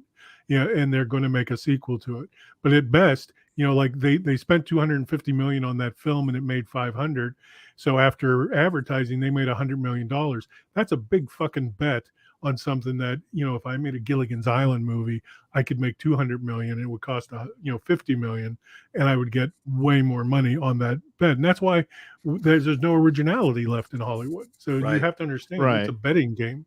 I perfectly understand that. And that's absolutely true to a point, except that now they've destroyed that equation. Because you say remake or reboot and everybody, because they've done such a terrible job of doing it. Because first thing you got to do with these properties is respect them, and they don't. No, they don't. And they don't respect us as fans either. And they don't respect themselves. I mean, my God, if I produced anything as shit as what Kurtzman has done, I would I would not want to leave the house. I would not want to show my face. I'd be just absolutely humiliated and embarrassed as hell. I don't know how this guy, maybe he thinks it's good. God knows. Maybe he's that deranged. I don't know. It's astonishing. Gilly Monster with a $4.99 super chat. Thank you, Gilly Monster. Says P Plus must not like money. They dumped 20 plus years of Halo and repel the people who grew up with it and now have expendable income. Yep, they don't want their income expended on Paramount Minus or Paramount Global Plague or whatever they're calling themselves these days. Well, I would argue that Kurtzman has actually done something that I don't think he intended on, because it's quite clear from his behavior here that he has some sort of communist philosophy here, but he's managed to prove that quality is not equally distributed. So he's really screwed this up, and he's managed to disprove his whole nonsense there. Yeah, interesting point of view. Perhaps so. I don't know what he intended to do, but whatever it was, he didn't succeed. Or unless he wanted to just destroy Western civilization, in which case, good on you, asshole. Michael Beacom with a $5 super chat. Thank you, Michael. Says, regarding Tron, I can hear Yakov Smirnov saying, in Tron, you don't play video game plays you. Which is entirely possible, Michael. That's a good observation. Yakov Smirnov. I haven't heard that name in a long time. The tragedy is today Yakov Smirnov would be canceled in Hollywood. We're in this horrible moment right now where the industry is like, nope, can't mention Tolstoy, can't mention Dostoevsky, no Russian ballet, can't have Russian actors. It's just horrific. It's just horrific because of the events that are happening that are not any of these people's fault. Literally, some space organization just took Yuri Gagarin took his name off as the first man in space. Well, he will always be the first man in space. Yeah. Whether you get credit for it or not. I mean, that's madness. But we are at a very, very ugly place right now that's breaking my heart because I have a former girlfriend from Ukraine who I called when this was happening. She was scared out of her mind. I got a lot of insight of what's happening from her, right? So I'm very sympathetic to what's happening over there.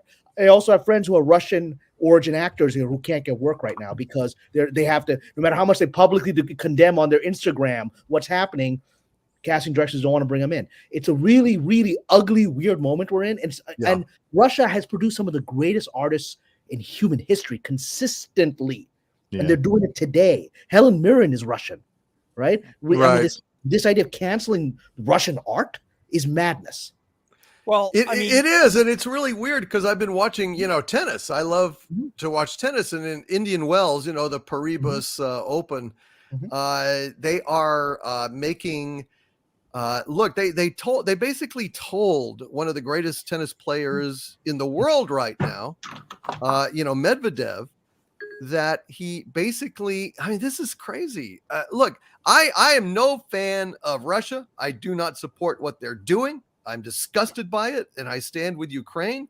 But on the other hand, telling a player like Daniil Medvedev that basically he can't play in Wimbledon unless he denounces Putin and what's going on is crazy. Medvedev is not a politician, and he can't denounce Putin. He lives there, for fuck's sake. Yeah, I mean, exactly. Yeah, you can't do it. Yeah. No. I mean, guys, there's an easy way to put this. Doomcock, I think you would agree, Cameron, I think you would agree too, that some of the best art comes from pain. Yes, and if we accept that as a philosophy, then there's a good reason why some of the best art came out of Russia. It's history, absolutely. Right? So, we can take a look at that. So if we accept then that the Russian artists are in significant pain, then supporting them would be a good thing, right? So we can make the logical leap of we should be supporting the Russian artists that are clearly not a fan of what's going on over there, because who could be, right? Look, this is a very unique situation in life where normally I would be like, hey, don't hate the player, hate the game. This is a specific situation where we can say, no, hate that specific player, hate Putin by all means. Don't hate the game. Don't hate the Russian people. Right. The people are helpless. It's not their fault. But Yeah. what are you gonna fucking do? It's You guys ever heard of Vladimir Vysotsky? Yes. no. The name is familiar. Tell me more about it. Vladimir Vysotsky was one of the greatest, probably the greatest modern songwriter of the Soviet Union at the time. Oh wow. But if you guys get a chance, check out his music. It was incredible. He was banned for years, and people literally had to make pirate tapes of his music, and it was Smuggle he them out. became so popular during the time when he was banned that that the party had to actually allow him to. They said, okay, look, we're going to make you a big star. And then they made him legal because of how popular he was when he was illegal. 1 million people showed up to his funeral. Wow. You guys want to talk about an amazing artist, Vladimir Vysotsky. He was also on a TV show. He was on like a cop show in the Soviet Union. Check that guy out.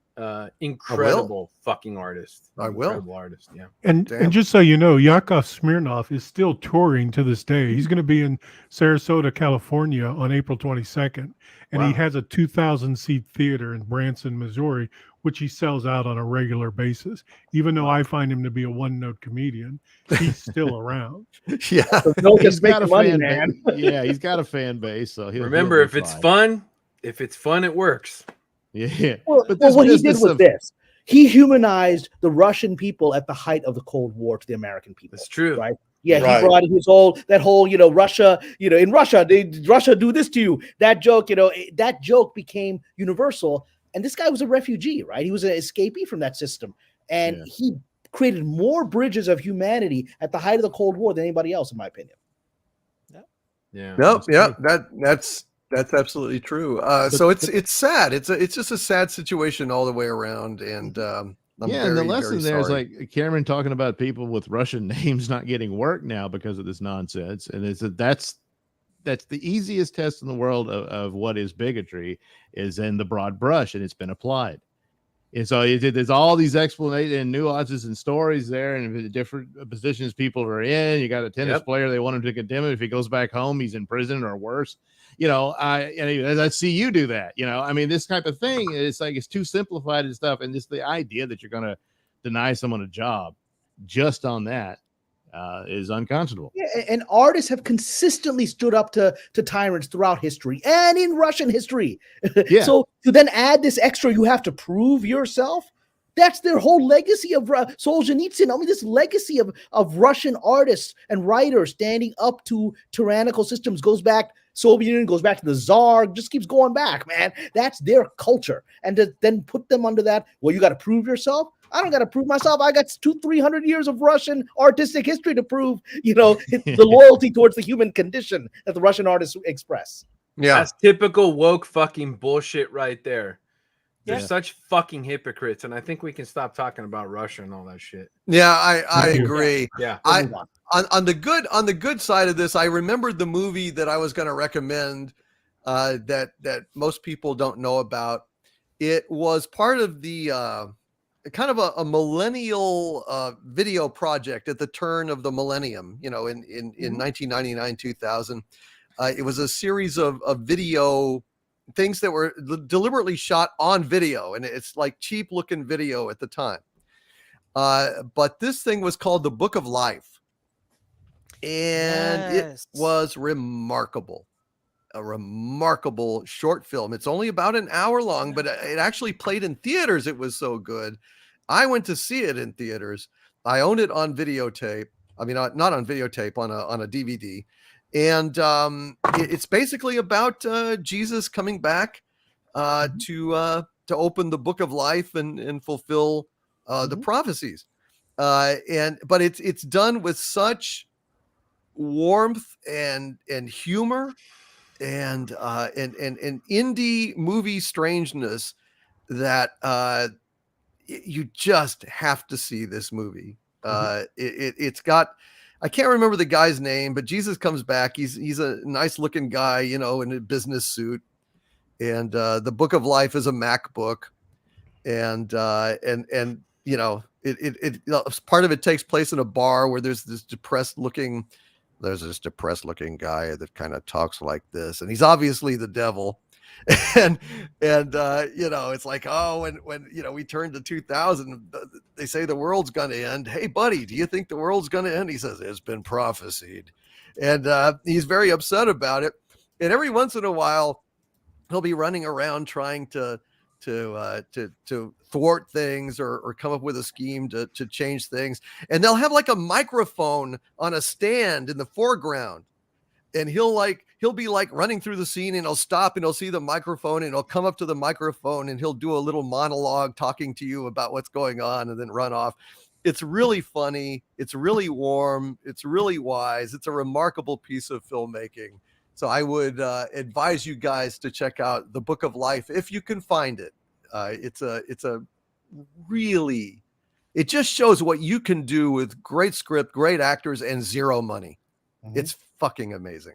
I saw that on the same day I saw The Man from Earth, which, if anyone who is ever interested in learning how to write scripts has not seen The Man from Earth, you need to sit down and watch this movie. But what did you think of Book of Life? Am I right? The Book of Life is a solid, serious, good movie. And it's like life affirming in a weird way. I guess it is. It very much is. Yeah, it really is. It was really one funny part where Jesus goes to see the lawyers who are like, what are you doing here? You're supposed to be opening the Book of Life. It's like, it's been prophesied. You need to get going. Your dad's going to be pissed. And then he gets a call in the office, and, there's all sorts of hysteria, and people are packing up papers because they think, the world's going to end. And he picks up the phone and says, what? The Mormons are attacking.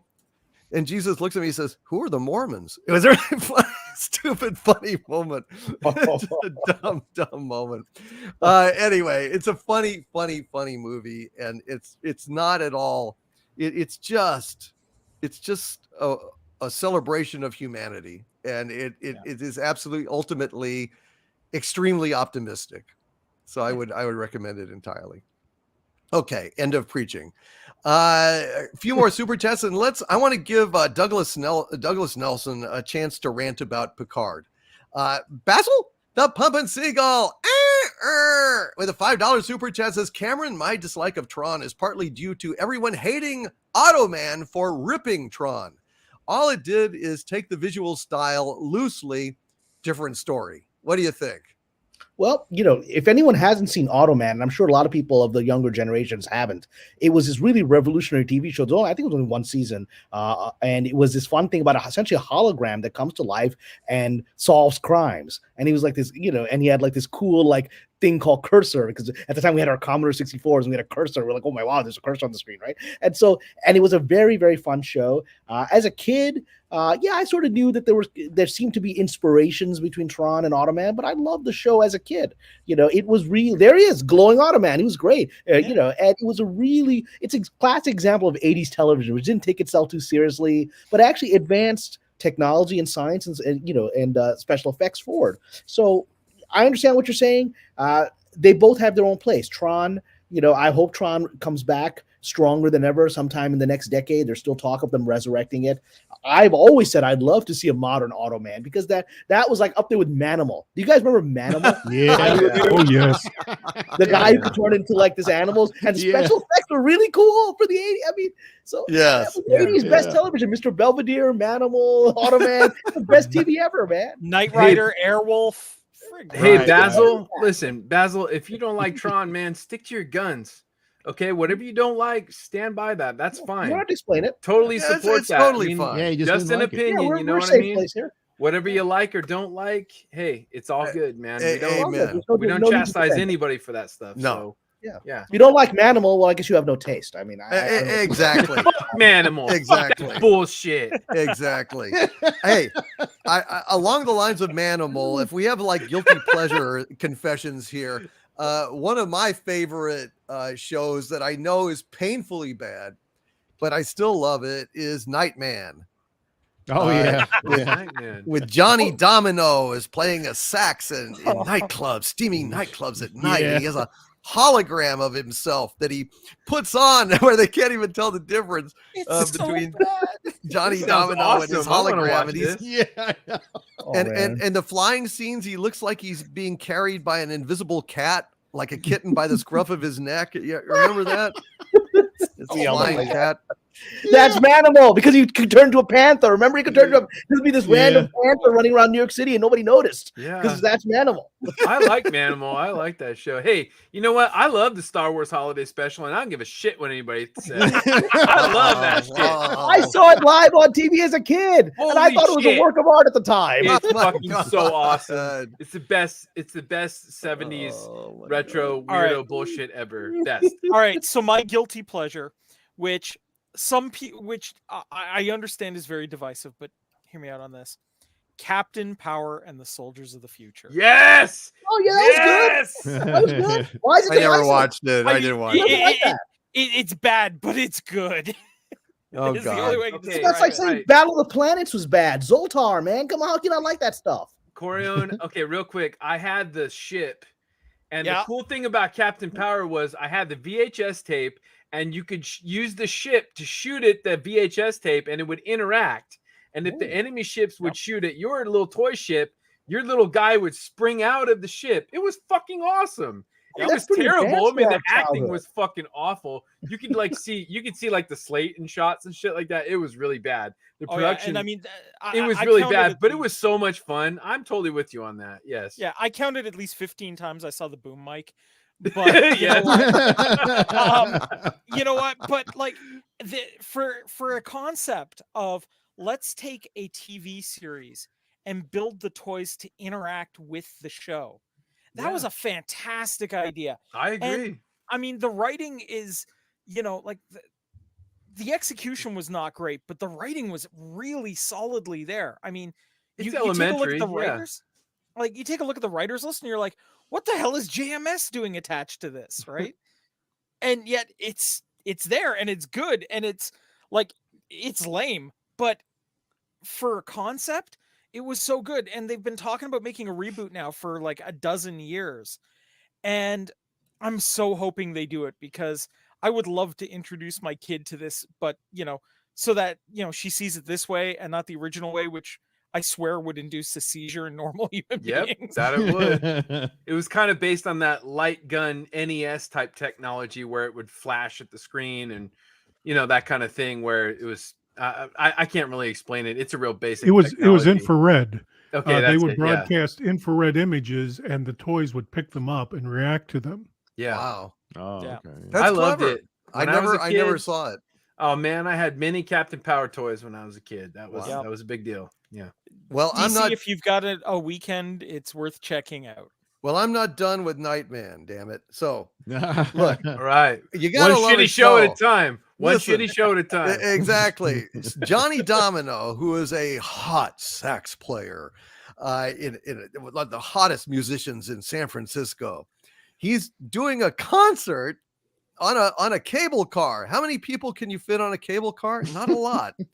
and out of the blue, clear day sky, suddenly a lightning bolt hits Johnny Domino through the fucking cable car. It knocks him on his ass. He wakes up and suddenly he's sensing evil.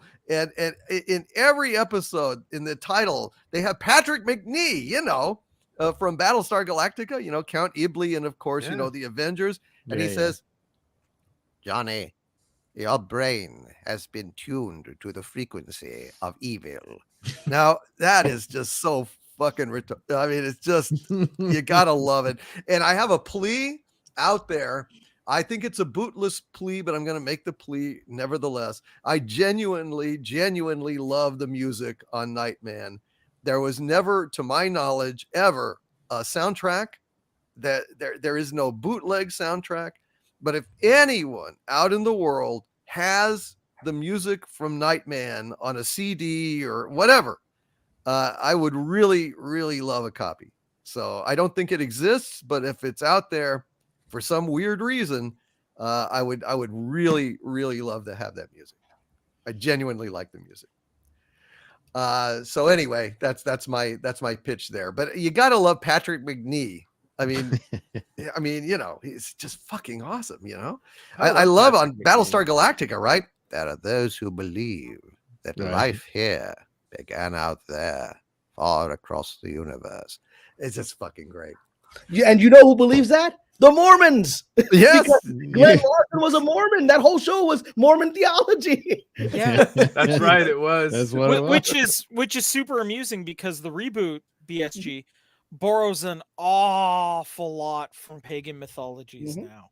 Right. So Right. Mm. Yeah. Yeah. And I think Glenn Larson meant it to be kind of, have like that Mormon thing, but with the Egyptian overtones, which is really very strange, but very, very original.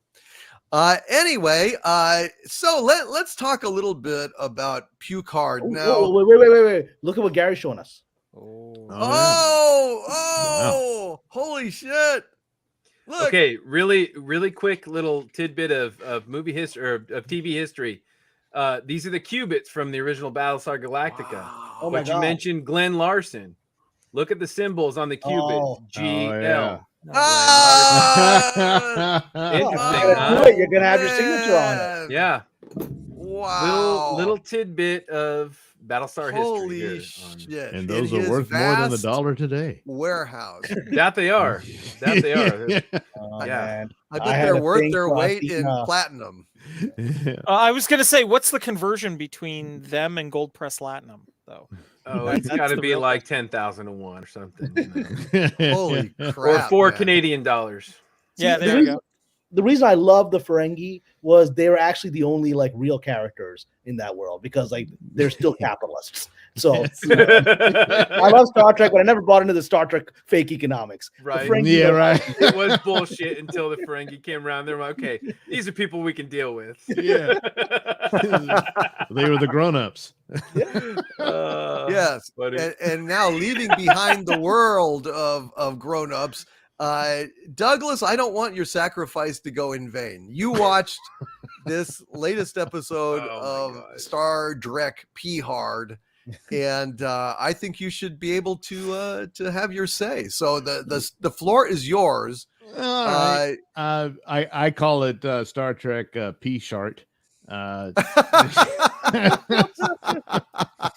So, I mean, the second season started off, and by comparison to the first one, I guess you could say it was a bit like a few inches above that one, but it had already been destroyed, so it didn't really matter.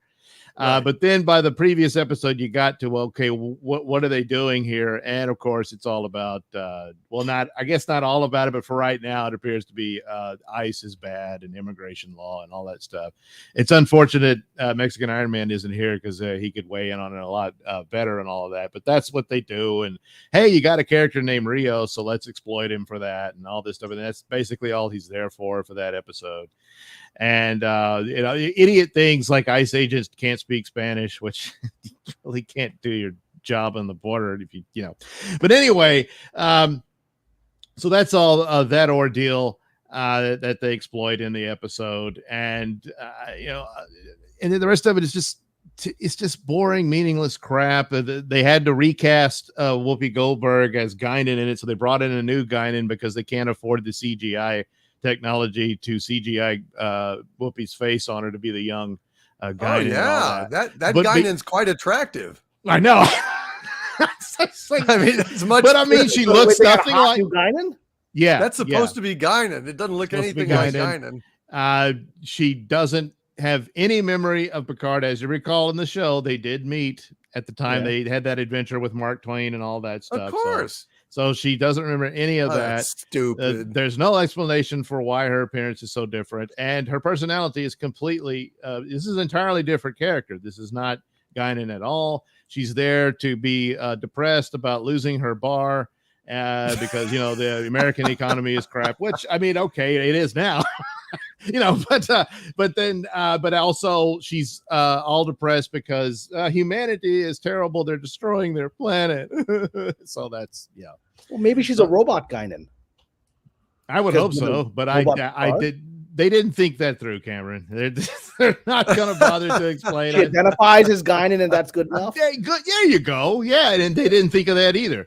So yeah, she's only the only way. If they could have, they would have CGI'd her face to be the younger Guinan and all that sort of stuff. But they can't afford it. They spent all that on that brief moment of Q showing up, which was good for what it was, but that's all they could do. Him standing there. They don't have, they can't do that. That's why the rest of the show is in the, the streets of LA. So that's what they did. And then they'll do this stuff like, hey, let's do something for the fans. I know. We'll drop a little Easter egg that it's a callback to one of the beloved movies, which apparently the movies is all they know. So then they do. Yeah, there it is. There's the scene. That's from Star Trek 4, when Kirk and Spock are on the bus and the guy's playing his boombox. Well, here they are in current times. A guy with his antique on his shoulder, blaring his music, and apparently this is 2022, and this dude's there. Yeah. What? 2024. Uninspired and so like the opposite of what they were intending. Right. And so instead of having to give him the Vulcan nerve pinch to knock him out to stop playing the nasty music, they say, hey, turn that down. The two ladies, this is Seven and Raffi, are riding on this bus here, and he said he apologized. I'm sorry, I didn't mean to. I just really like the song. And so so there you go. See, because the ladies are better than Kirk and Spock. So for God's sake, stop doing that crap. But I mean, you're gonna keep doing it. So Wait. So Seven just says stop doing it, and he complies. That's not exactly dramatic writing. No. It's meant to put Star Trek 4 in its place. Cameron. Yeah. It's out of character too. Remember what he did to Spock? He was like, terrible.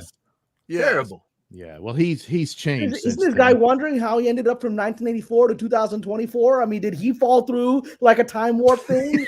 I mean, how did he end up here? I don't know. He's still got the same hairdo. Yeah. And they're in LA in 2024. Do they are they heavily armed? Because LA right now is really dangerous. No, they left their phasers behind so they could fit in. Dude, okay, so hold on. I would use one right now. So wait a minute. He managed to keep his hair, but Picard can't? Yeah, well, I wish that they had asked, excuse me, would you turn that down? I wish he had said, oh, I'm so sorry. Here, hold on. Maybe you'll like this better. And then he plays, do you really want to blow me? Stupid bitches. That would make but then me you'd happy. have Seven, who's a kick-ass character. You'd have Seven go and kick his butt. I'd like to see Seven kick his butt. She just tells him to stop and he listens. Yeah. And apologizes. They had a great moment with Seven, though, Cameron. See, they had to steal a police car, SUV, and she can't drive it very well. Oh, you mean just like Kirk? She's a Borg and she can't drive a car? Yeah. She goes the wrong way down a street and all that. Oh, it's hilarity ensues. Meanwhile, Agnes has to restore the transporter, but oh boy, it's hard, and she's going to need help from the Borg Queen. And I don't know if they need to get a room or what, but that's supposed to be very compelling. As you're just as lost as me and all that. It doesn't matter. Wow. So these woke fucking idiots that produce this show have now fueled the fire of the untrue stereotype that women are bad drivers. Exactly. Wow. Well, white women. Mission accomplished. That's right. Guys. Yes. Achievement unlocked. Rafi was Way in the to passenger seat. Oh, but she's LGBTQ. She's a lesbian. Are they insulting the LGBTQ now?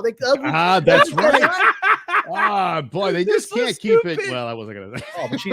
I mean, I haven't seen the show at all. But in that, she looks good. I mean, Jerry Ryan still looks good. Oh my God. Yeah. Of course, she's not as bad as Jodie Whittaker, who immediately upon her first appearance on Doctor Who wrecks the TARDIS. So, yeah, I know.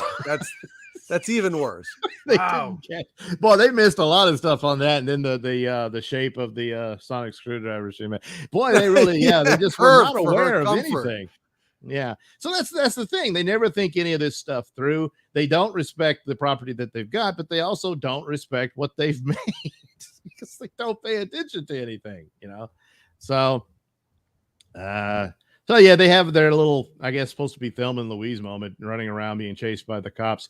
And then right at the moment, the cops got the drop on him, but then they managed to fix the transporter and beam them away to go. They're going to rescue Rios, who's being deported to where I don't know. They were never able to determine where he's from because he's from the future. So but I guess they just assume they just dump him on Mexico. So Wait, is he some brownish dude? And they're gonna he's well, kind of. He's sort of. His name's Rios, so he's Okay, got a but mustache. he's your friend, gotta go there. Yeah, Yeah. he's very Who's charming. writing this So. crap? Who is writing this crap? I actually got to go to IMDb Pro and find out who these people are. They're awful. They're awful. Yeah, I've been told, folks, that well, I don't know on Picard, but a number of people, I thought they were joking, but they said the reason that Stacey Abrams guested on Star Trek Discovery season 4 is because she's been a ghostwriter on the show. So I don't know if that's true or not, but That it would explain answer a lot. whole lot of questions. That would explain a whole lot. Yeah, she wrote an erotic novel, so she has a background in writing. So She did? Yeah. No, wait a minute. When we're talking erotic novel, are we talking actually, or are we talking one of those like Sasquatches getting it on with women novels? Because yeah, I you don't know- know if Sasquatch is in it, but because like that I could understand, but I don't know. I don't know. I don't but, know. so she can claim a writing background. So maybe she is ghostwriting this. I don't know why they would say she's ghostwriting it. I would be surprised they would put her in there and say, "Oh, look, we've got Stacey Abrams writing Star Trek." So I'm going through the writers list here, and I worked with one person who didn't get a full credit. Travis Flickett. He and I worked together on Nikita, but he only got a story by. So it looks like they brought him in. He's a really good writer, and they said, "Thanks very much. See you later, sucker." And they took his script and gave it to somebody else. Yeah, I'm sure that's more than likely. I mean, the rest of them I'm looking at. I mean, I don't know who these people are. There's people that the only credits they have was other Kurtzman Star Trek shows. There's like nothing else. Yeah. Yeah. Martin, wrote on it as well. Oh my God. It's just a fucking nightmare. Okay, go ahead. Apropos to this discussion, Hardcore Curtsy with a $5 super chat. Thank you, Hardcore Curtsy says, Bonjour, Monsieur Coq Modet. How much do you want to bet that Picard is now about the crew trying to make sure a version of Trump is not elected? Do you see that going in that direction at some point? Certainly when they're preaching about the immigration, because Trump gave his speech about they're bringing rape and murders to the border, all that type of stuff. And so immediately the sentiment was that he was doing that out of xenophobia and bigotry and all that. So they're just going to slap that in there. They're not really going to delve into it. Already it's like he's being deported, but it almost gives the sinister insinuation that he's going to a death camp or something, that kind of thing. So they'll part of it, but the way the show, I don't know how many episodes they got. They'll drop it very quickly to go to something else. And of course, the main thing is climate change, because in the future, the whole planet Earth is surrounded in a force field because we didn't listen to the climate change movement. And so now you have to have a force field around the planet to keep it habitable. And that's one of the main things. But yeah, certainly attacking Trump would have been a way, but he's gone. Well, can't they just use some whales to solve that? Yeah, you would think so, Garrett. Yeah, but they didn't think of that. All they knew was that you can go. Yeah, there's her background. These are her books. She wrote these books. Yes. Under pen name. I guess so. My guess Selena is Montgomery. STD part season 5, I guess, will be an erotic series.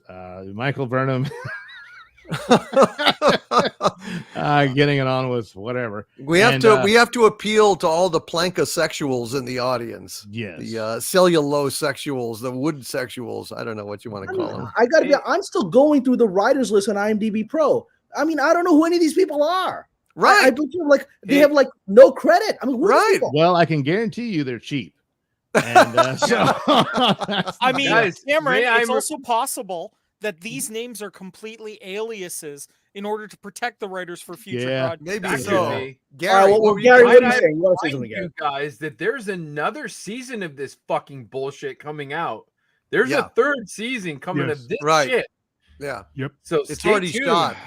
I'm just looking for somebody who worked on Enterprise, Deep Space Nine. No. On Thrawn. I got writers from like Deep Space Nine on my show. I mean, like, Cameron, that would there's be a like no Star qualified Trek people like professional. this. That's not how they work. Yeah, Cameron, those guys would make it too much like Star Trek, and you don't want that. Mark Yeah, it's too Star Bernardi worked Trek-y. on Oh, my Deep Space goodness. Nine, though. Okay, well, but you see, in some of these situations, it's like you got to know where your bread's buttered, and these guys hold the cards for the moment. So, whatever ideas they had that might have been good got squelched for whatever. Well, it takes too much away from the message or whatever, and that sort of thing. And it's just, why even bother utilize your best talents on that? It's a waste of time. And more than likely, yeah, these might be aliases. I mean, that would actually be very smart on their part to just do that. You know, just Try and Alan hide. Smithy it all over the place. We need to bring back Alan Smithy. We need to bring back Alan Smithy because Yeah. he'd That's a get credit director for everything. name, not on a this writer show. name. Well, yeah, but they'd come up with a name for the writer, you know, John Judas Doe. Booth, right? Kelvington? I'm trying to remember. I'm looking it up because I can't remember. But there's Judas a name for Booth anonymous was writer. what I think it was what David Lynch used for the director's cut of Dune. Wow.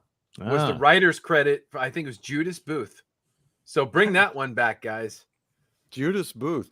Yeah. So basically, all these writers are treating the scripts that they wrote for Picard like cats treat their turds in a litter box. They're trying to just bury them and not own up to me. Yeah. No. Yeah. Oh, I almost forgot the most important part. There's something wrong with Q. His powers aren't working. We've never seen Q without his powers before. Oh, that's So right. he's just a guy then. Well, he got stripped. He got stripped of them, but Q Yeah, doesn't I know. age. There is no time. Well, in which he to- did so that it's- because he said, "Oh, to fit in," just like Guinan did. apparently. right, Yeah. sure. Oh yeah, Q's always been really concerned about fitting in with humans. Yeah, that makes sense. Sure. They know this universe so well. You Oh, know they what the sure best do. part about Picard is? Watching the faces Cameron makes when you describe. I know. I can't believe it. It's literally the best part. Because none of this could be real. Everything Yes. you say to me, you say it with a straight face, and I don't understand. Yeah, look who's here. Oh, there Mexican you Iron go. Trekker! Mexican Iron Man, your thoughts on Picard? You just popped in exactly at the right time. We've been bitching about it. Anything you want to add? Any boot kicks you want to put into the guts of Picard at this point? Can you guys hear me okay? Yeah. Yeah. Yeah. Exactly. Great. Okay, great. Okay, because I'm on a mobile thing set up here in the hotel. I just got to Orlando. So I've been listening to the entire show. I've been laughing my ass off. I was laughing so hard at one point that I got my waves shut off, and I went to the wrong hotel, which is part of the reason why instead of an hour late. You're just drunk. And I drove to the wrong one. I was laughing so freaking hard about an hour and a half. I've been laughing hard the whole show. Kelvington, you're on fire as always. So I hear you guys need a Mexican to talk about this episode, which I did watch for you in this channel. My You lord. poor bastard. I love you, man. I had to hit pause a couple times. I got to tell you, I've got multiple questions. I'm offended by Paulie and I talk about this all the time. You know, you think you'd want to see more Latinos in film and TV, but we don't. You know, we're pretty happy being ignored, even though Hispanics are like, there's way more Hispanics in the U.S. than there are black folk. You know, there's definitely way more of us than are Asian folk. But you know what, Hollywood, you just keep popping, just keep ignoring us and just ignore us.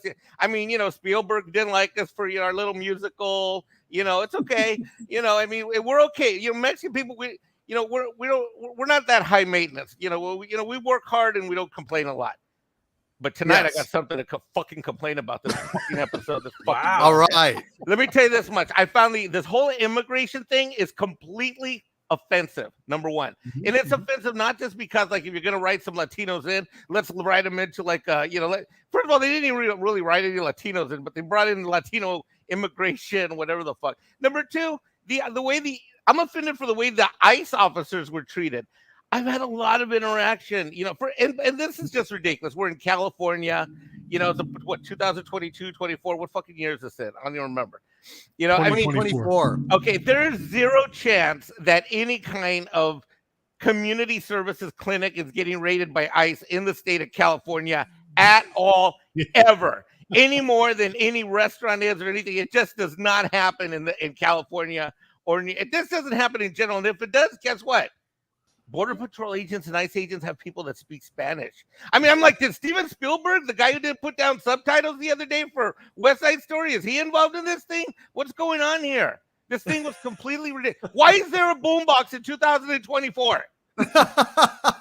When is the last time we saw a boombox? I haven't in a long time. No, so let's go around the horn. I'm dying to know. When is the last time anyone saw a boombox? Anyone? I You think have I to might have been remember 12. this is an alternate reality that Q has created, which is why Whoopi doesn't know Picard, and which is why a boombox, which would probably be worth $500 now, can still travel around in 2024. Okay. So wait, he created this alternate reality and he doesn't have his powers anymore? Correct. Yeah, Correct. conveniently. Yeah. He just like he lost Oops. him. I created a whole new universe and now I'm stuck in it? Right. And now they're all I and now think they're- that in the I think future. that In the that's Kelvin future. King's theory. Oh, I what? think that's, if I'm not mistaken, I think that's Kelvington's theory, right? Kelvington, did No, you talk no. about this last episode? I thought Q was imaginary because Okay. he never was in front of anybody else but Picard. But now it appears he's real. But this reality, the reason why the Whoopi Goldberg character doesn't know Picard is because Q has fucked with that reality and they didn't meet in the Mark Twain situation. Plus, the Mark Twain thing happens way in advance of Whoopi Goldberg's character future, because she looked like Whoopi Goldberg then. So that's why she doesn't know him. So this series is basically a series of apologies and reasons why it doesn't fit in with the real Trek world, and we get no real Trek, basically, in a nutshell. Yes. Okay. Yeah. Oh, you're not watching Got it. this, Gary? Fuck no, I'm not watching it. I think I'm fucking insane. I thought we agreed as a team. You know what? Bullshit. I never agreed to that. And you know what, Mike? You know what I've been watching? I've What? been watching Star Trek, the animated series. Thank you very much. Outstanding. That's Yeah, what me I've too. been watching. Yeah, it's amazing. That's how like the it's extra great. 2 years that were, that we never saw the 5-year, mission. That's what I've been watching. I don't watch this fucking bullshit. Are Okay, you kidding me? How is her bar how is her bar named for the same bar on the Starship Enterprise if they don't know each? I mean, why is it named that? How did she Right. come up with that name Right. when the ship doesn't exist yet? How did that happen? Right. Mike, Exactly. the Now, writer, see, that's the And- inspiration for the bar. And then are we saying that when Bullshit. it's like, is it because like black guy like oh, God, I don't even know where to start with Mike, this fucking the episode. problem is the writers aren't even asking these questions. The producers aren't even asking these questions. The fucking actors don't know anything about it. The people who should be asking these questions, like you are not asking them, bro. That's what the problem is. Like, is this some kind of commentary? Like, because her bar is closing, that like she didn't get her like BLM, SBA loan. Like, I'm like, I mean, what's the suggestion here? Like, literally, like Yeah, I'm watching this thing. I'm like, is this a commentary that she didn't get enough government funding and economic stimulus package? The white man let her bar fail. Exactly. Exactly. Douglas, did you not get that same vibe when you watched this piece of shit? Yeah, that's what it. I assumed that was a part of it, along with the ice and everything. Was it's my fault. I'm white. I'm sorry. I know I look just like a racist. This feels like the bottom dregs of guilt-ridden white writers in Hollywood Yeah. all got together on this show, right? Yeah, but this I isn't don't- even like evil white man. This is like mustache twirling evil white man level. Right? Like, it's comedically terrible villainy. Yeah, they almost have a And can I comedy. just say about this actress who's playing a cop? Like, she looks nothing like a police officer. She Nope. looks like a Mo Howard wannabe, and she's not even holding her weapon right. Like, Nope. what the fuck? Could you not go to Central Casting and find somebody who resembles a police officer? Oh, and Central you're in LA casting. and not wearing a vest? Like, Yep. Oh the yeah, hell? that's true. As a The civilian, civilians I'd are be wearing wearing best in that. LA, man. Yeah. I'm telling you, this place is like New York in 1979, man. You gotta have a phaser to survive here. I don't get this. Well, all I can say is this is becoming like in the pop culture war, this battlefield is like the Somme at this point. Like this is not this is not a good place to be deployed. I mean, I'm already on the Halo front. I can't do Picard as well. Yeah, no, you can't. Bro, you bro, can look only at do me. one. I know I saw Kelvington's agenda, and your boy, little tortilla farmer from South Carolina. I watched both of these things today before the show. Oh my God. I Yeah. pity you. Why? Bro. Why I would pity you you. do that to Because it yourself? was on Kelvington's agenda, and I'm not going to not be prepared for the Kelvington. And now No, they're but going like, to say, dude- see, we have a Latino audience. They're going to use you as the demographic. We're right for the Latino audience. See, we got Latinos watching. Oh my Yeah. God. Well, let me tell You you this gave much. them what they wanted. No. There will be no scolding of Mexican Iron Man tonight because he followed my rundown. You are Right. a true warrior, Mexican Iron Man. I got You are a up. warrior. I got up. All I I can got up say is early this morning. I did all my work. I drove 6 hours to Orlando, but before I left, I watched both episodes. Yep, Oh yep, my yep, God. yep. Like a good little tortilla You farmer. are a hero. You are Wow. a hero. That could have been Jaycock, just to dangerous be on the because safe side, we're gonna have to put Mexican Iron Man on suicide watch for the remainder of the night. Do you know what the worst part of Picard is for me? Okay, Go ahead. and this one, I don't know if I'm more mad or sad or what, but it's somewhere. I haven't pinpointed I'm not sure what it is, but it's watching Jean-Luc Picard go through this characterization and read the lines, and it's such a struggle. There's a frailty. There's the other night, 2 nights ago, I watched a couple episodes of Next Generation, which is hard for me to watch in general right now because of Mirror Sortis. But to see that Jean-Luc, brave and stoic and solid and not emotional and not getting yelled at by random assholes, random bitches, it's to see this. It's troubling. As an actor who's made some money, at what point do you have integrity of character, integrity of your craft, to where you say, no, I'm not going to portray this character this way that was once beloved by so many millions around the globe? Where does the ego have to go in Hollywood as an actor or whatever? I guess he's in England, but still, as a Hollywood actor, where does the ego have to go to where character integrity and character performance? He knows this sucks, or he truly is senile and stupid, but he's not. He knows this sucks and he doesn't give a shit, and that bums me out because the Jean-Luc Picard that I knew gave a shit about everything. Yeah. I think, buddy, I think he's just fallen victim to this woke horse shit. And he's apologetic now. Yeah. And I mean, maybe he is senile. I don't know. But I mean, the thing about all of us is we were all man enough to step aside and say, you know what? Something's wrong with this. Something's very fucking wrong. In all of our shows, Star Trek, Star Wars, Indiana Jones, we were man enough to say that. Maybe he missed that boat. I don't know, man. I totally agree with you. Yep. Cameron, what do you think? I know Well, maybe, a lot Gary- of actors, and when there's money involved, they will say yes to damn near fucking No, anything. And Bruce Willis has been in 12 movies in the last 2 years, and I'll give you $1,000 if you can name one of them. Okay, that's how bad things get. So when it comes to money, that's, I think, truly all most of these actors care about. And this one last little thing, and I don't know if Douglas noticed it, but there actually was another cameo, kind of a little taste for us, that the book she is reading is written by Tracy Tomei. And they threw that in there. And like, I have not seen anybody mention this. And I'm like, that's because nobody knows who Tracy Tomei is any longer. I know Cameron and Douglas both have to head out. Yeah, I do too. Yeah, I knew the name. I just didn't catch it I didn't scope the book. I was barely interested in the show anymore at that point. Well, I just want to say one Tracy thing Tomei. as I'm beginning to head out, because I do need to head out. I hope this will at least allow us to take a moment to actually appreciate Mark Hamill just for his commitment to the character. I don't know, people don't like his politics, his loudmouth on Twitter, whatever. Setting that aside, I don't think I don't think somebody that he's shown his willingness to at least put himself out there and say, I didn't agree with the director on this. I didn't want to do it. And, you know, you don't have to like his politics or his loudmouth, but he loves the fans and he loves that character. And it's really heartbreaking to me to see all of these people going along with this garbage. And Kelvington is right. I mean, I work with actors all the time. Most of them just want to work, man. There's two things. They just want to work. You know, you think, okay, haven't you made enough money? There's never enough money in this world, I guess. And secondly, people want to be popular. They want to be cool. You know, actors, part of the thing is to be relatable to society, and they think we're the audience. They think the audience is here because they've been told that by the club of morons in Hollywood that they're just giving the audience what it wants, and so they're playing that role.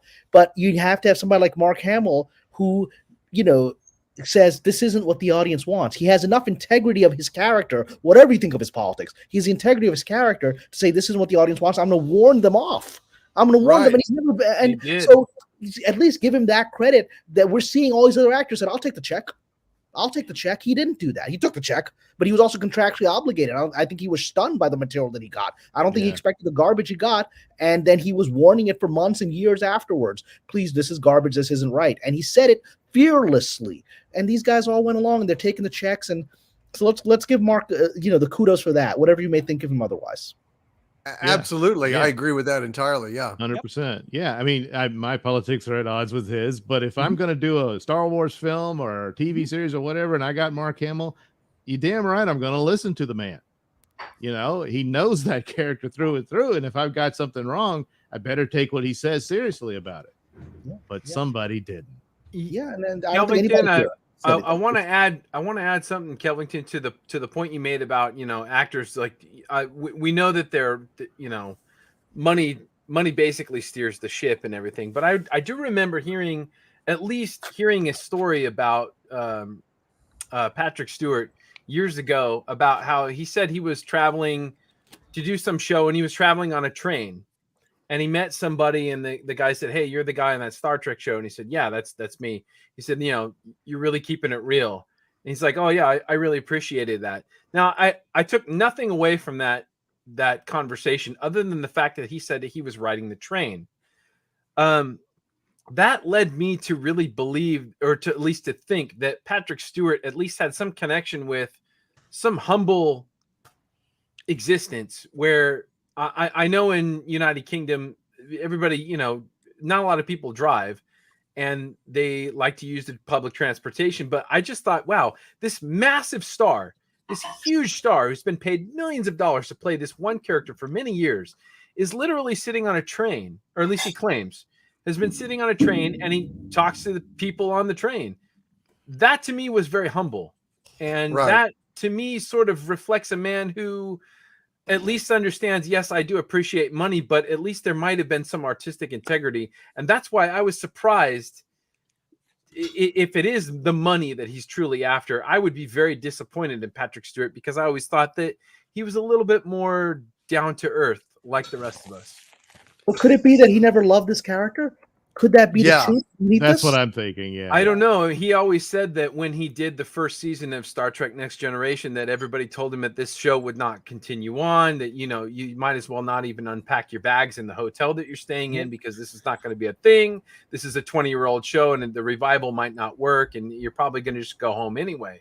So I don't know, but I always thought at least at the bare minimum that this man, Patrick Stewart, the man, would at least understand who Picard was and never steer him into the direction that this fucking show is. But Kelvington, you are probably right. It was probably money, and he's with age, you get tired and old, and you lose your integrity, you lose A, B, C, and D, and maybe he's just like, well, I just want to be relevant, and they all think this is where the market is. They think this is what people want. They've been told is garbage, right? Maybe he's in the bubble. The audience, maybe and they're wrong. He's in the bubble, yeah. They've been lied to, but they don't know what the audience is. So hopefully watch it. So forgive me all. I do need to head out. This will be my last appearance on Pop Culture Breakdown for at least a few weeks. So I want to thank Doomcock again for his incredible generosity in having me on this channel. And I hope everyone, first of all, hit the likes. And there's like well over 1,000 people, and we only have like 700 likes. So let's get it up there. And so it's just been an incredible honor to be on this channel, to be with Doomcock, who is really a visionary and who has had a real impact on this industry. People are aware of his channel. He doesn't always get what he wants, but he's fighting for a lot of things we care about, and he's putting himself out there, and it's making a difference. And so thank you again, sir, for having me on this channel with this incredible panel of people. Hopefully I'll be able to return after Ramadan's over in May. I've got a few career things happening that I hope to be able to announce on this show that may actually limit my ability to come back. But for those of who've been following me, who like what I have to say, I do have my Patreon. Even during Ramadan, I'll be posting on there, regularly. So I'll throw a link into it before I leave. And hopefully I'll be back in the near future to join these really wonderful, brilliant people on this panel, and Doomcock, who's really fought to change pop culture for all of us. Thank you very much, Karen, man. It's appreciated, and you are awesome. It's always a delight to have you on. We'll miss you, but hopefully you'll come back, and we will be sending you messages during your time. Thank you for being here, brother, and enjoy your time off.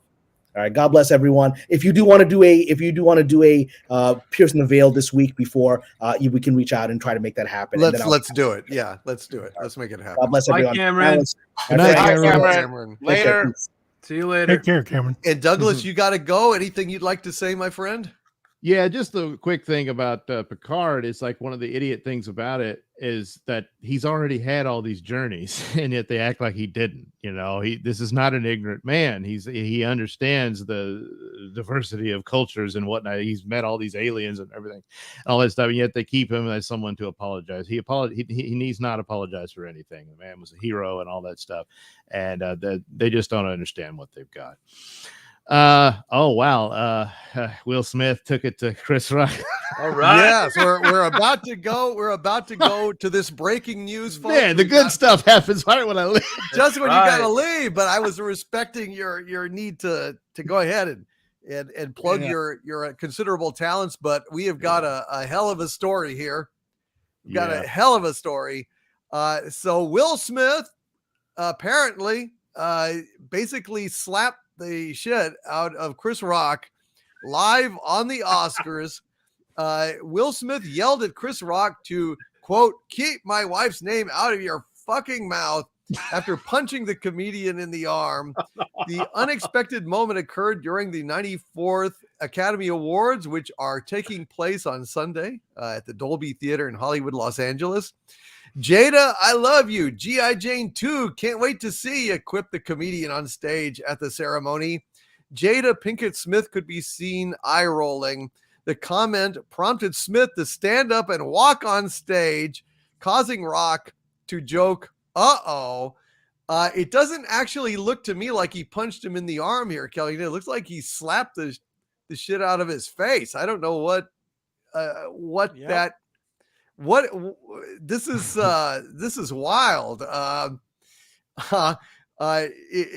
Corione says later in the night, P. Diddy tried to smooth things over by shouting out the show's three hosts and telling Rock and Smith they would be moving forward with love.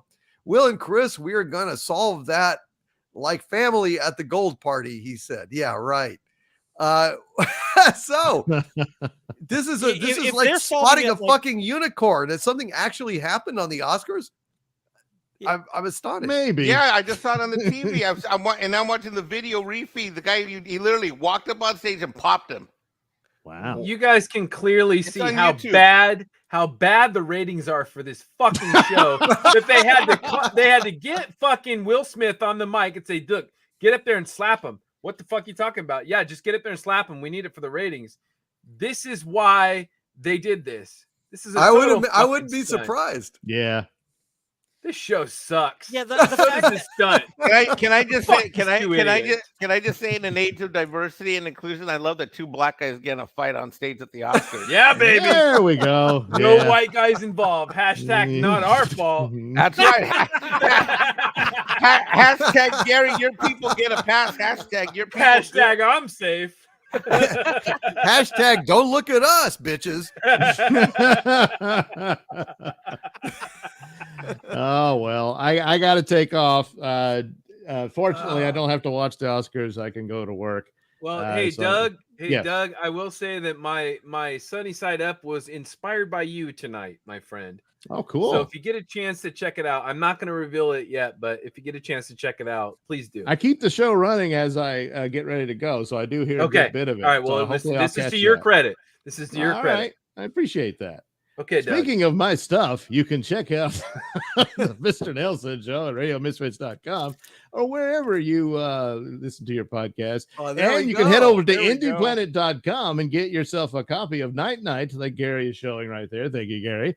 And it's IndyPlanet.com and soon to be joined by the Sun King comic and many more. So check that out. It's very funny, guys. Check it out. And thanks, Gary. Congratulations. And you can check out my videos here on YouTube at the Nelson Ratings and other video platforms, should you so desire. They're super Thanks funny. again. Yes, thank you. Thanks again, Doomcock. Always a joy. And we'll do it again next week. Thank you, brother. You were funny as always. Thank you for the sacrifice. Great to have you here. Love you, Douglas. All right. Rest in peace, Star Trek.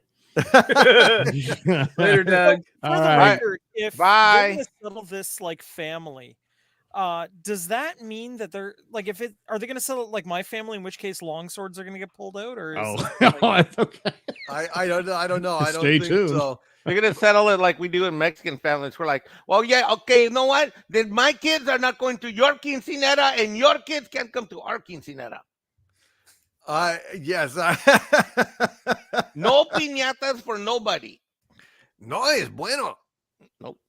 No es bueno. But this is amusing. Kelvington, this could be absolutely fake. Although the exact quote seemed to be "keep my wife's name out of your fucking mouth," which I guess they bleeped, maybe, or they did they bleep, not? but not on Australian TV. You can clearly hear it on Australian TV. Wow. And did he punch him in the arm or did he slap him? Fake. No, it's looks just like a the slap. slap. It's a Three Stooges slap, is what it looks like when you see it. I mean, I could bring the video up, but I would hate to do we can't. Yeah, the Academy, but it's just a Three Stooges slap. I don't want to say it was rehearsed, but it's like it was nothing. You know, Chris Rock knew Will Smith wasn't actually going to do anything to hurt him. Because nobody walks up and slaps somebody when they're angry. You come running up and you tackle somebody in the gut and you punch them in the face. So this was, this is going to be a way to get this show on the fucking news tomorrow because Will Smith did something, and he'll have an apology tour and, Tears for Will Smith hashtag will start and stuff like that. Yeah. pretty lame. Pretty lame. I'm telling But- you, I just love it though that it's two black guys, two minorities. Gary is off the hook. Corione's off the hook. Doomcock's okay. Had nothing to do with it. And me? Yes, and you, a hedgehog. Kelvington, after the pictures that I saw that you flashed earlier, you are more than okay. You are at a Thank you. next level shit. And I'm Yes. not doing any drinking games against let's pick girls that Kelvington may or may not have met at cons. No way. I'm out. I'll cater to that event, but I am not playing that party. It would be Nope, very, nope. very dangerous thing to do. Dude, I'll get obliterated. It'll be liquor poisoning. 100%. And I got to say that the consensus people are split. Harry Henderson is saying it was fake. Baked Lotus is saying that shit was real. And Tippy Tail McKitty is saying Hollywood is dumb. So there's debate on it. And I guess we'll see how the stupid story unfolds. But let's go ahead and go to our super chats here. Troy Neenan with a $2 Australian super chat. Thank you. Troy says, you think Mario Brothers is a good movie? Oh no. Not me. I don't think Mario Brothers is a good movie, unless you're talking about Brazil, because Brazil is a good movie. I don't know. I think that Mario and Wario were in that, but if you've seen Brazil, you know what I mean. The Vicky Falcon, who's been a channel member for 2 months at the Archvillain level. Thank you, Vicky Falcon. Says, hail DC and panel. DC, I sent an email about what we discussed in the Archvillain stream. Panel, how would you feel about a writer's room stream where you all shoot around ideas for movies or shows that would repair franchises if released? That's kind of what we're doing. So, but I mean, yeah, I wouldn't really do something like that because I don't write shit for free. And I'm not interested in them trying to. I don't think it would make any difference, but I mean, sure, if you guys wanted to do that, that would be kind of an interesting thing to do. I'd also like to point out that most studios, if somebody comes up with an idea and there's record of them coming up with the idea, will not go with that idea ever because they're worried about the legal, they're worried about legal ramifications if they do. Oh, yeah, right. I mean, yeah, because of releases and stuff like that. Eric C with a $5 super chat. Thank you. Eric says, I am envious of you divers. My submechanophobia keeps me from being able to do so. My submechanophobia. Yeah, I mean, I hear that a lot. Look, the truth of the matter is it's a lot of fun. It's fascinating. Depending on where you live, you can see some really cool stuff. Up here in Canada, we don't have a lot of pretty fish. They're all pretty bland colored. But because we're all freshwater, when a ship wrecks, it stays almost perfectly preserved on the bottom. So, for example, there's a wreck about 3 or 4 hours from where I am. That is an old style paddle wheeler boat, and you actually have to take your like tank off and toss it ahead of you in order to get into the engine room. But the engine room is still perfectly preserved. Like if they were to raise this ship, you could probably start it up. So it's beautiful. It's fascinating. It's otherworldly. And I know a lot of people are like, well, there's too much water, or they're afraid of fish and whatnot. When you're actually doing it, it's a very different experience. It's not something that can be adequately described. At least that's how I feel. Fair enough. Thank you for that, Corion. Uncle Salty 71 with a $1.99 super chat. Thank you, Uncle Salty. Says Princess Bride money. Yep, Princess Bride, man. That is a great, great movie. Never gets old. That's a wonderful, wonderful piece of work. Ariel Koto with a $5 super chat. Thank you, Ariel Koto. Says, I heard one of the leaders of the Covenant is a human in the show, even though the Covenant waged a genocidal campaign against humanity. yep. Yeah. Wow. Well, because ignoring plot is one of the like ignoring the original source material is, from the JJ writing school, right? Yes, it is. You got to expect that stuff. Yep. So there's that. Kit Kat with a 10-pound super chat. Thank you, Kit Kat. Says perfect movie, The Medium, with Marie Powers as a fake medium who is terrified when her powers appear to be real. Best lyric film, 1951 at Cannes. Giancarlo Menotti directs his own opera. Thanks, Kit Kat. I've never heard of this project, The Medium. So very, very interesting. Thank you very much, Kit Kat. Good guidance there. Good guidance. And Bello Triggerfish with a $20 super chat. Thank you, Bello Triggerfish. Says, great stream tonight. Great energy, but let's lay off the Jesus jokes. Thank you. Yeah, I don't think anybody was trying to make Jesus jokes. I think they were just talking about this movie that exists out there. But yeah, we shouldn't be joking about Jesus. X with a $4.99 super chat. Thank you, X. Says also notably, Jesus Christ Vampire Hunter is a musical, but Velocipaster is better. Never heard of Velocipaster. So That sounds absolutely glorious, though. I need to check that out. Velocipaster. I just like in Brain Dead, also Dead Alive, where the Kiwi priest in the graveyard when the zombies are attacking says, "Oi, kick ass for the Lord," which I think is one of the greatest lines ever written. Big Dave K with a $2 super chat. Thank you, Big Dave K. Says, here's the perfect movie, Gran Torino, I win. A lot of people did love Gran Torino. Pretty good one. I loved it. It is good stuff. Thank you, Big Dave K. Bello Triggerfish with a $2 super chat. Thank you, Bello. Says also Tron 2.0 is a true sequel. Hail Tron. A lot of people love Tron. No doubt about it. Kit Kat with a £2 super chat. Thank you. Kit Kat says perfect movie, The Dark Crystal. Love The Dark Crystal. A lot of people love The Dark Crystal. I think Agreed. that's a great one. That's definitely a great one. Pewmonger with a who's been a channel member for 9 months at the Dominion level. Thank you, Pew. Says A24 movies are flying the flame for originality. A24 movies are flying the flame for originality? I don't know what A24 movies are. A24 is a company that produces horror films, right? Okay. Yes. Okay, so that's what that Yeah. is. Lighthouse and the Witch and stuff. Oh, nice. Like that. Okay, yeah. okay. Yeah, those were pretty interesting movies for sure. Christian Corralejo. I'm sorry that Cameron left before we got to this, my friend. But Christian says, question for Cameron and company. Okay, so we can do that. How do you write a story that's inspired by what came before without being a ripoff?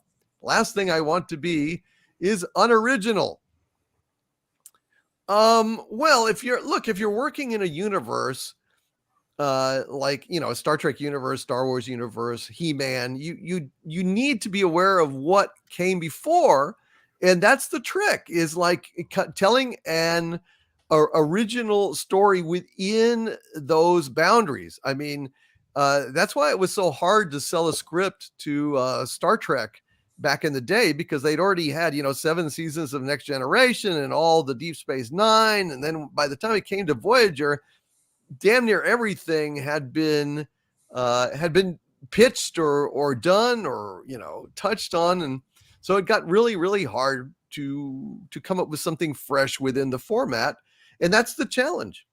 So I mean, you can do it, but I mean, that's really the difficulty. So how do you write a story that's inspired by what came before without being a ripoff? I would say you've just got to really, really dig deep and try to think outside the box, but not too far outside the box where it ceases to be in that universe at all. I think that's the problem.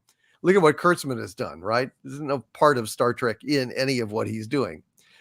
Silent Watcher with a $5 super chat. Thank you, Silent Watcher. Says it's irritating that we can't talk about pop culture without bringing politics into the conversation.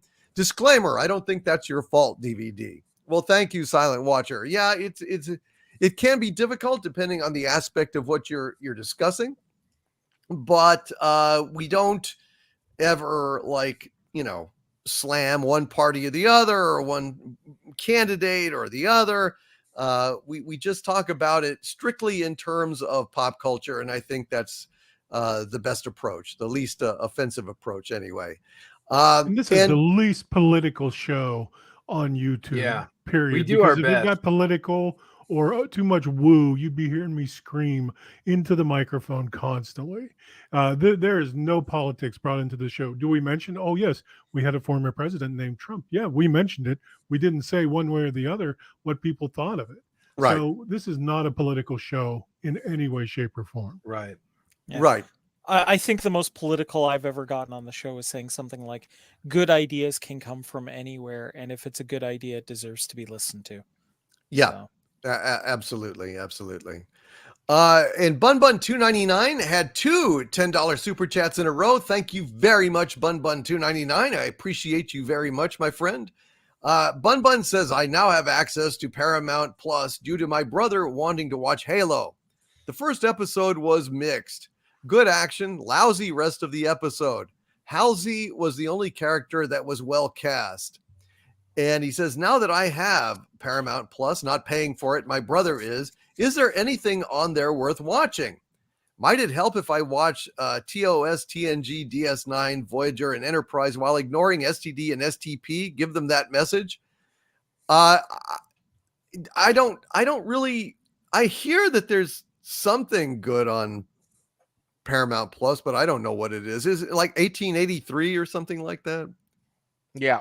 Yeah, there's a Western too. I only watch like old Star Trek movies. I watched Star Trek 5 on the treadmill, and I was like, man, there's a good film in here. Somebody edited it out.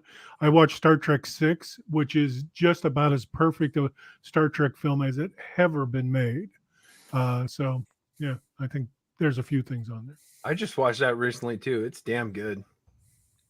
Which one did you watch? 6, the end Star of Trek Seven. 6. Yeah, Discovery yeah, Cooker. Yeah. yeah. That's a well-loved movie. It's a good one. Nicholas Meyer. But yeah, I don't think there's anything on. Listen, I would avoid Paramount Plus like the plague. I wouldn't give them a dime. Fuck them. They have overseen and presided over the absolute destruction, the sodomization, the violation of Star Trek and everything that Gene Roddenberry stood for. And I don't think that it's a good idea to financially reward these pieces of filth that took it upon themselves to go ahead and shit over stuff that we love. And make no fucking mistake about it. Picard and Star Trek Discovery are shitting on Star Trek and on everyone that loves Star Trek. And that is not an exaggeration. That is the literal fucking truth. So I would absolutely not give them a fucking dime. Anything that you can find on Paramount Plus, you can find elsewhere, legitimately or not. And I just do not believe that we should go ahead and pay them when they have spent years pissing in our faces. Fuck them. I mean, seriously, god damn, it's just awful. And I mean, what have they got on Paramount Plus? They got old reruns of fucking Perry Mason and Hawaii Five-0, shit that you can, get on DVD for cheap as shit. If I mean, it's just not worth it. And even if they had something on there for some reason that you wanted to watch, just get it elsewhere. Just get it elsewhere. Go ahead and shit, if you have to, get it on DVD or rent it, secondhand from a video store or borrow it from friends or borrow their past. Don't give them a fucking dime. They don't deserve it. And they're fucking pieces of shit for what they have done to us. It's extremely personal to me at this point.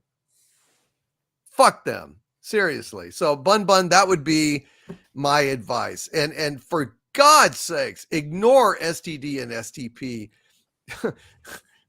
For God's sakes, don't let that shit into your mental dojo. I beg of you. Do not. And yeah, KR Nut 82 says libraries are good too. Libraries are good too. So 100%. But fuck that shit. Yeah, Yellowstone is on Paramount Plus. Is it 1883 or Yellowstone that's supposed to be good? Yellowstone. Okay. That'll come out on, on disc somewhere, or, go over to a friend's house and watch it or some shit.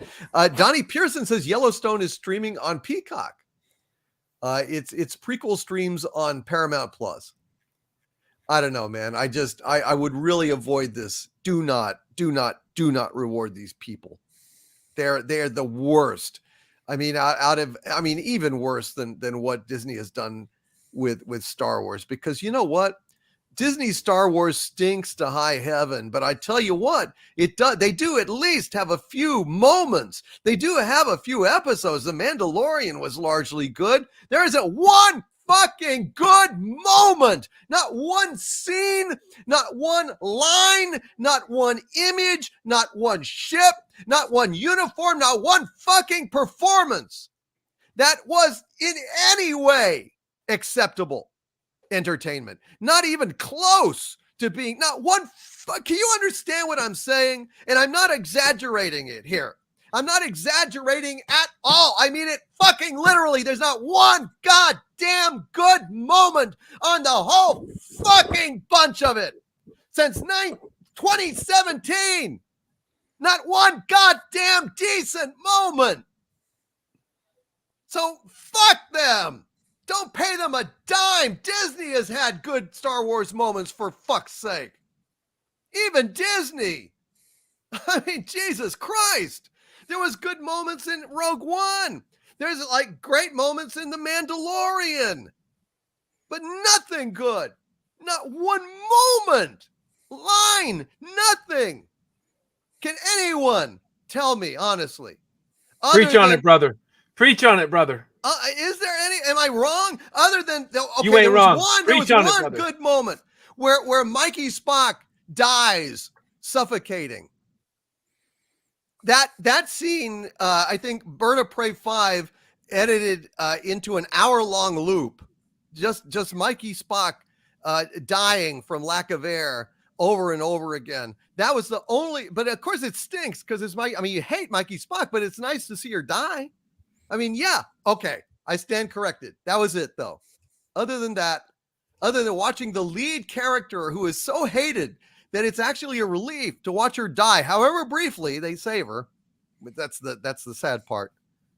But I don't think there was a good single moment or line. Mexican Iron Man, am I wrong? No, I remember how hopeful I was for Discovery and how I even held out hope all the way through the middle of the season, and I finished it and I started the second season, and I never had an up moment. Even the one or two episodes I like had fundamental flaws in it. And now that I've gone through Picard and I'm picked up season 2, it astounds me how bad this shit is. It astounds me how much of a budget, how much money they spent trying to make it look good, with the pew pew and shit. It's sad. It really is sad. Not a single good moment. I can't think of anything that made me go, oh yeah, No, not one. Spock saying, "I like science." He literally said that. Tilly saying, "This is the power of math, people." Right, math is awesome. Oh, God, I've broken into a sweat. I'm literally. I have to turn on the ceiling fan. Hold on a minute. I've broken into a sweat. I'm so fucking angry. I'm serious. And you don't even have the helmet on. I didn't fucking turn on the goddamn fan because this is just like the boss is on fire. God. Oh my God, I hate this shit so much. I can't even. Wow. Oh God damn it! Like I have a fever. The only solution is less Picard cowbell. Exactly.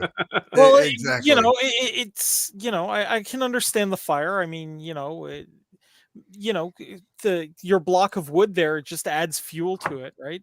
Being the main character, so. Oh God, I have so much hatred for this garbage. There's just no way. I'm still trying to find ways to express adequately just how awful this stuff is.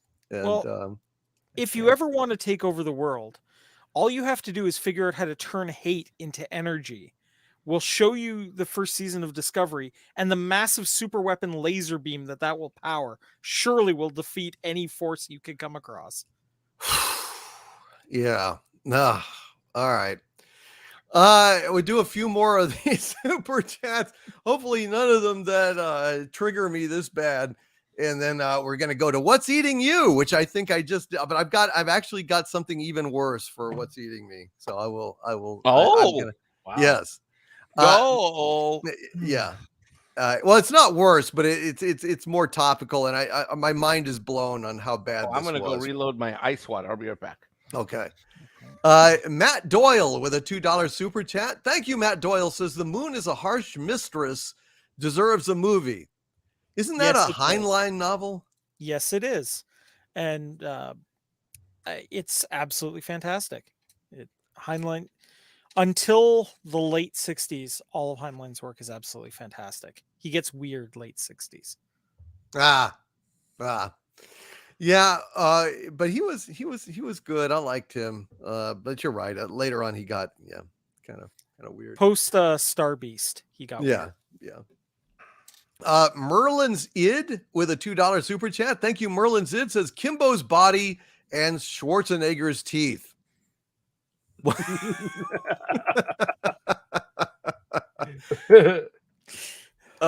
Thank you, Merlin's Id. Yeah, you like that, Gary? Did you? Oh, I love it. That's fantastic. It's a good description too. Well thought through. Well said, Merlin's Id. Well said. And Aaron Pipes with a $5 super chat. Thank you very much, Aaron Pipes. Says, I'm having a very hard time watching Star Trek The Next Generation because of this crap called Picard. Yep. I really cannot look at The Next Generation in the same way anymore. I don't get the same good feeling from it. Every time I look at Patrick Stewart, I feel profound anger and disgust. Same thing with Martina Sirtis, whatever fucking name is that bitch. After her like cracks about Texas in that ice storm. Yeah. I've got no more use for her. Jordy is the reading woke bow.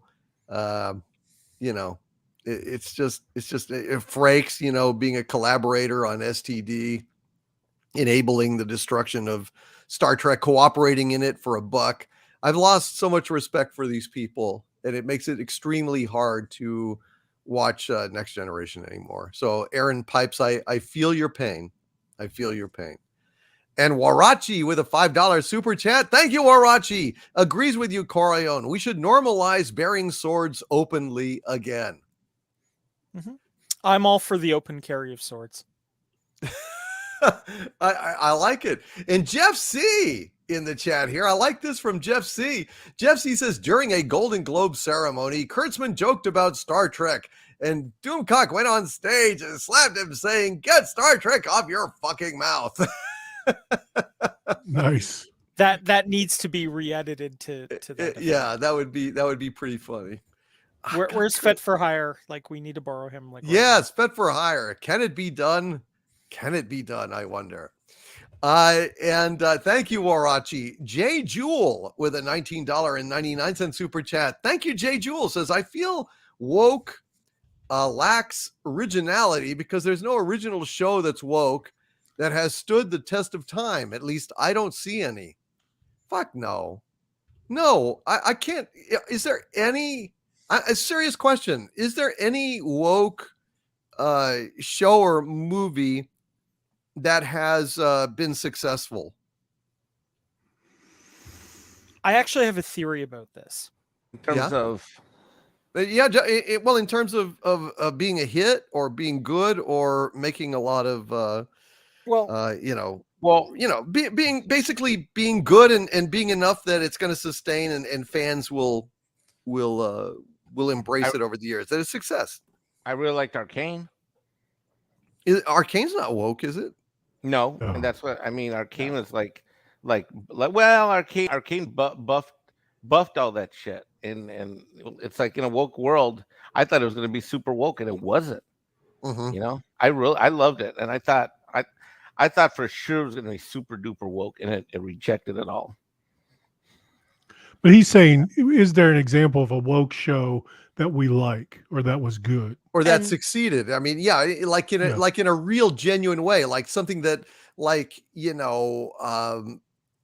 that we thought, okay, it's woke, but it was also great.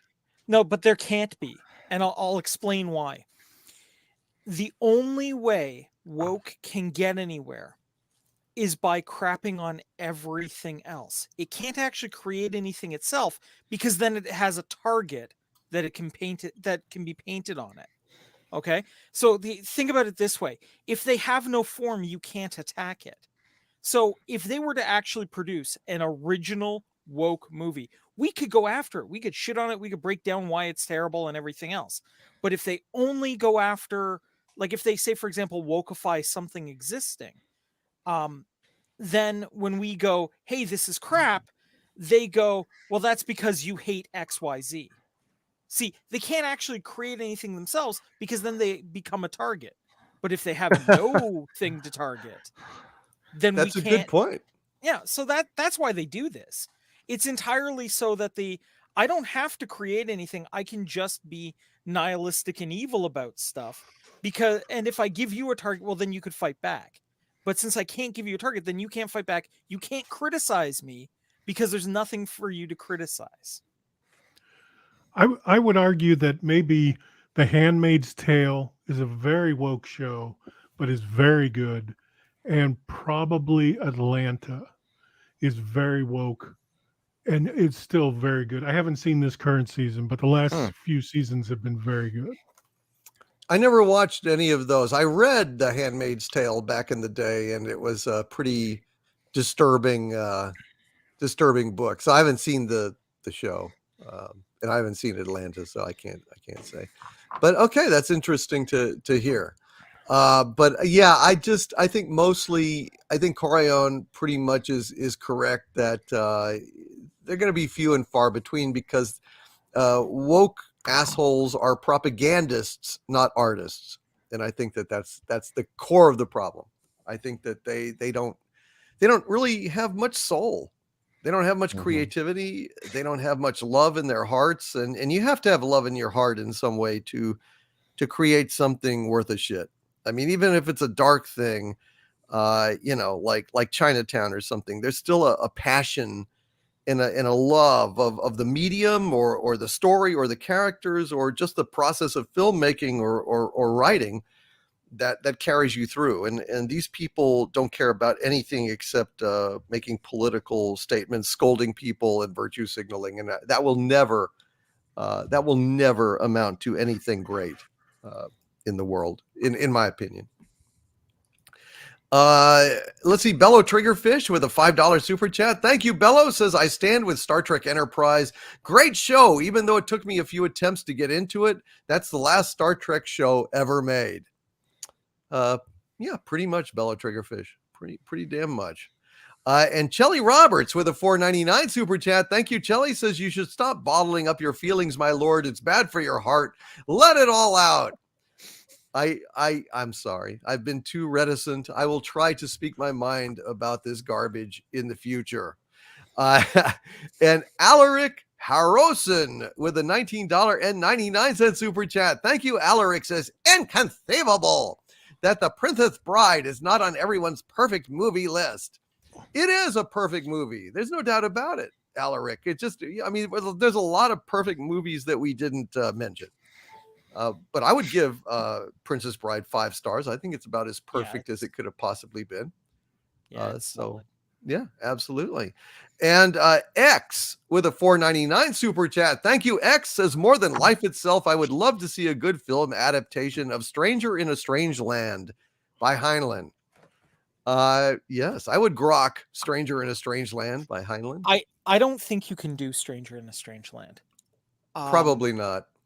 At least not in North America, even 20 years ago, North America. I don't think the sexual liberation of the society we currently live in would be able to handle Stranger in a Strange Land. On top of that, there is a lot of biblical play or biblical analog involved.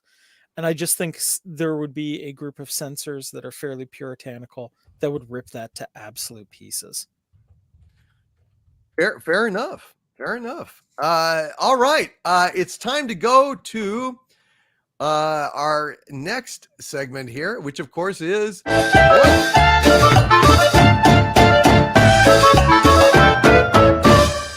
What's Eating You? So usually Kelvington goes first. I'm going to go first today. What is eating me? I started watching, at Stellar Heather's suggestion, Dexter. I started watching Dexter. And this week I watched the final episode of Dexter, the 8th season of Dexter, the final episode. And holy shit, it was bad. It was so incredibly bad. People had warned me about how bad the final episode of Dexter was, but curiosity killed the cat. I had to see. I was wondering what it would be. I was taking bets on what actually would go so wrong. And holy crap, it was just fucking awful. Dexter was like, this serial killer that only kills people that deserve it. And I mean, his sister gets shot, and then she dies, and there's a storm coming in Miami, and he's got his hot, serial killer girlfriend and his son that are going to Argentina, and he's going to go and join them, but he's got to take care of this other serial killer first, and then his sister dies, and everybody's like scrambling in the hospital because of the storm coming, and he wheels her out. He takes her out to his boat, sails the boat out into the water, dumps her into the water, says fuck Hannah, the woman he loves, and fuck his kid, and he just sails off into the storm to certain death. And then later they show him working as a roughneck with a kind of Dexter bomber beard, and he's chucked all of it. It was just really, really, really, really fucking bad ending. And I just wonder if any of you guys seen that final episode of Dexter. Can any of you share my pain, or was I the only dumbass that ignored the warnings and went forward? I mean, I liked the show. It was a fun show, but by God, the final episode was so fucking awful. Shark, and it just jumped shark the whole last season too. I mean, just stupidity after stupidity after stupidity. I haven't seen the show yet, and thank you for spoiling for me. But dude, I would like to believe me. But I would like to say, Bunny Mom, if you're out there in the chat, would you please just complete the task that you were put on this earth to do and bring me my fucking dinner? Thank you very little. Sorry, continue. Oh my God! Oh, Holy no. shit! That was scary. Wow. Hey Gary, Okay. like I don't want to give you relationship advice, but there's this word that's got created called please.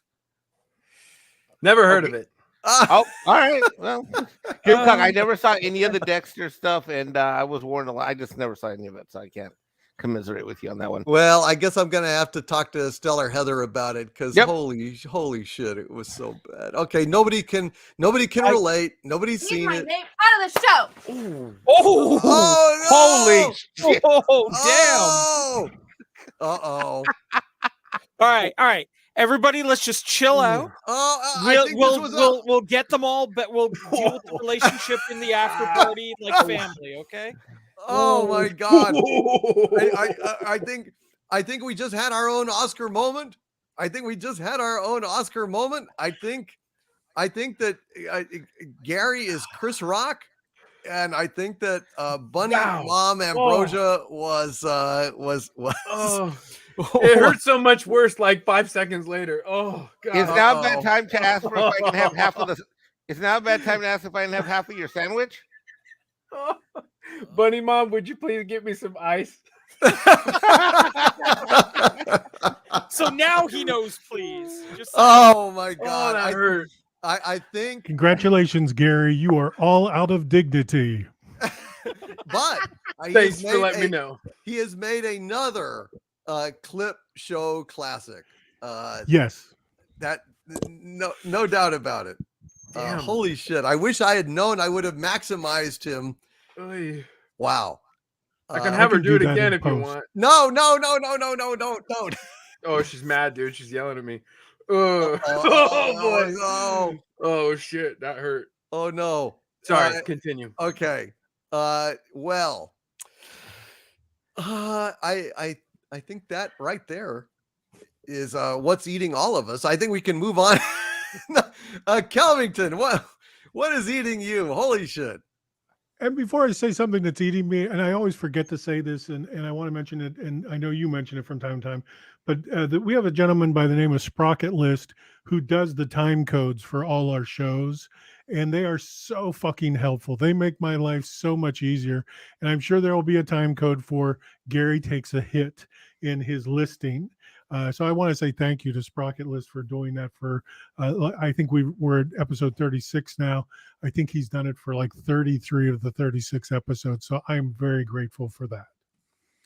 Absolutely. Now, Sprocket List is amazing. Absolutely amazing.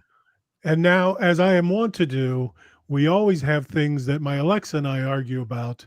and we will begin our What's Eating You with this.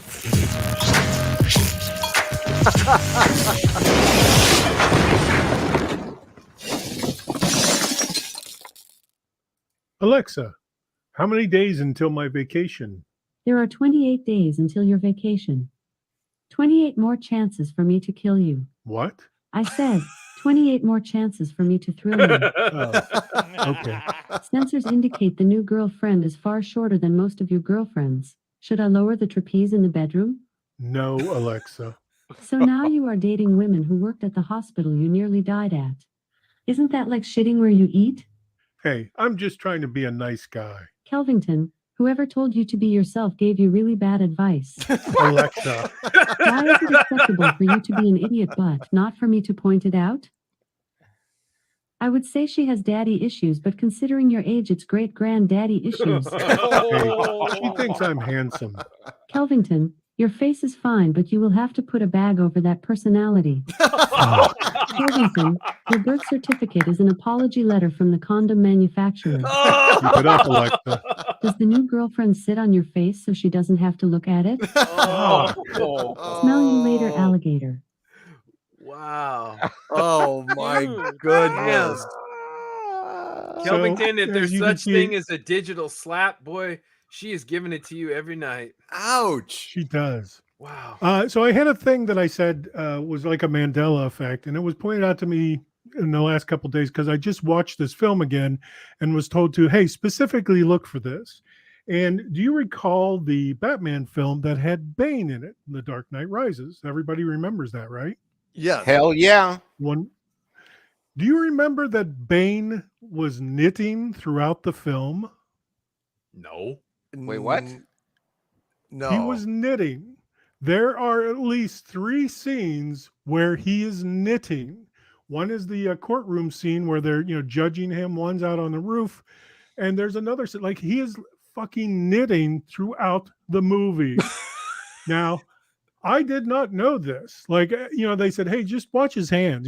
That's kind of what I was told. And I was like, well, he's got a fucking knitting needle and he's knitting. And there are 3 times in this film for sure, and there's really closer to 5, where he is fucking knitting.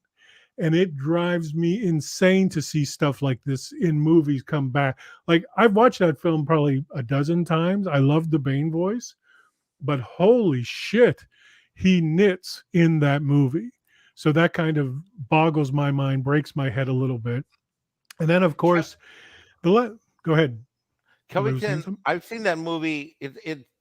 I love that movie, even though most people hate it, but I love it. I just saw that movie last. You're saying you just saw that movie recently, and it's because yes, I don't 3 remember days that. ago.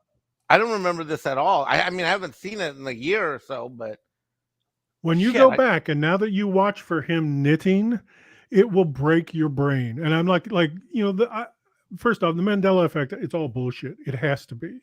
Even though I have some things that are very Mandela-ish that can't be explained.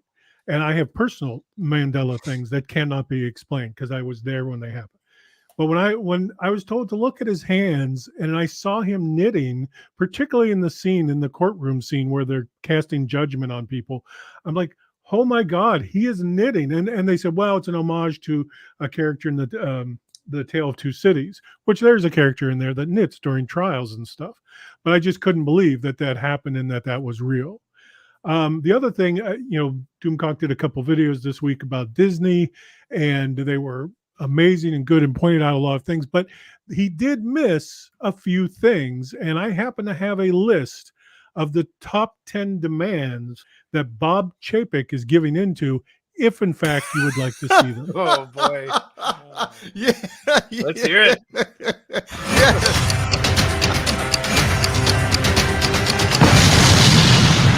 It's a small world after all, kids. Here are the top 10 demands Bob Chapek is giving into. Number 10, no more ride vehicles with sticks, if you know what I mean.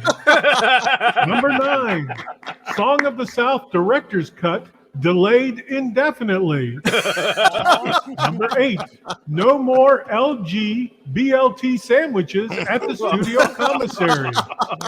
Number 7, the Black Cauldron will become the politically correct cauldron. Number 6, Disney Plus will become Disney non-binary. Number 5, the Flintstones will no longer be allowed to sing "It Will Be a Gay Old Time." Number 4, Julie Andrews' new pronouns are do, re, me. Number 3, Groot will become Bush for reasons unknown. Number 2, LaFleur will be given his own dance show called So You Think You Can Prance. And the number one demand Bob Chapek is giving into, he must make his head less phallic looking. Oh, Very good, Wow. Kelvington. what Very a good. Nice. So this those has are the been things that were eating me this week. wow, a stellar. Holy shit. We've got Will Smith and Chris Rock here. We've got cutting edge topical humor. Amy Schumer, eat your heart out. Fantastic job. Gary Ambrosia, do I dare to ask what's eating you? Holy shit. Oh, there's something that's really burning me. You know, I can deal with Harrison Ford's corpse being pulled out of the mud while being gazed upon by Nazis and Roman soldiers. I can deal with my beautiful, loving, kind, very gorgeous wife smacking me in the face for saying something that I shouldn't have said. You know what I can't? You know what I can't deal with? You know what I can't fucking deal with? I don't know, man. Okay. You know when you lose your keys and then you find them, and the person that was helping you find them says, "Oh, well, isn't that just the way it is? They're always in the last place that you look." Well, yeah, because after you find them, you stop looking. Exactly. I have always been driven crazy by that. Drives me fucking nuts. I kept looking once or twice just to see what would happen. I'm not surprised. Who the fuck looks for something after they found it? Exactly. Literally, the people have been saying that for decades. They don't even think about it. Oh, it's always in the last place you look. No shit, dipshit. Because you're supposed to stop looking after you find it. It drives me fucking nuts. Spot on. I absolutely, that's ridiculous. Big Dave K is looking for a red hand shape on Gary's face, but it's there, man. It's there. It's just the resolution of the camera. It's going to be purple tomorrow, I'm sure.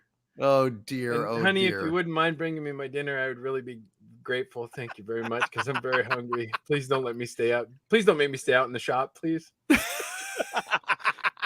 I love Not the only thing that's going to be purple this week. Oh, well. And here I was about to go with right. I think the color you're looking for, Kelvington, is blue. Man, in that vast warehouse, you maybe should have had a microwave and a fridge. That's right. But no, just untold treasures. Who's it's and what's it's galore. You want thingabobs? It's just not enough. Bob's, he's got 20. It's just not enough. No matter what, it's not never. enough. I'm gonna say the obvious. I think for us, it's the right side of your face. For you, it's your left side of your face.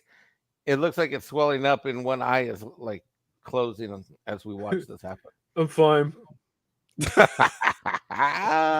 Oh my. Cut me, Nick. Cut me. I'm gonna go outside and look by the highway, see if I see an Indian with a lone tear standing there. After that, an Italian. He was yes, not an Italian Indian. He was Indian an Italian with one tear going down. Italian. It's true. He was Italian. He was. Italians don't cry. Well, he was an Italian actor that played Indians his I whole believe career. you. I know. It's true. It's very true. Wait, are we talking about the guy on the littering the old littering commercial? Wow, I didn't know that. Yeah. Anyway, Mexican Iron Man, what's eating you? Well, it's the Halo. And Corion did an absolutely excellent job. I'm not going to rehash his points. I'm just going to say that Halo's been in my life for, I guess, 2 decades. As a young gaming lad, we played it in garages at LAN parties where we brought our computers and we connected them together.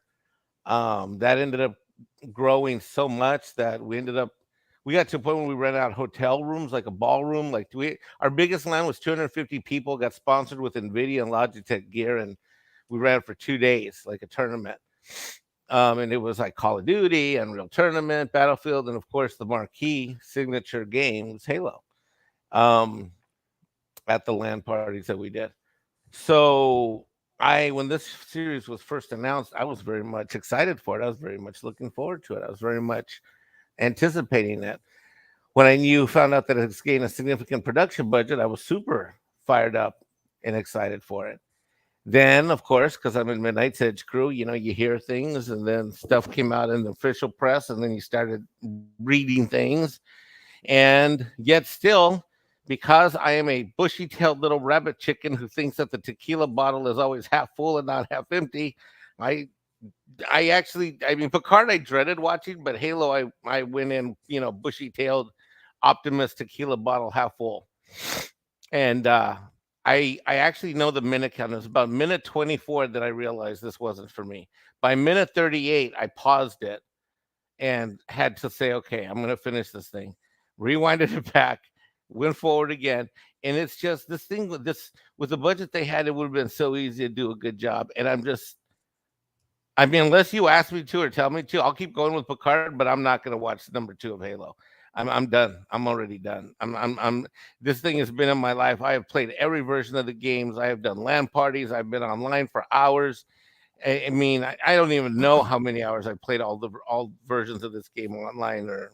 So I'm out, and I'm pissed, and I'm mad about it, and for all the reasons Corion pointed out earlier.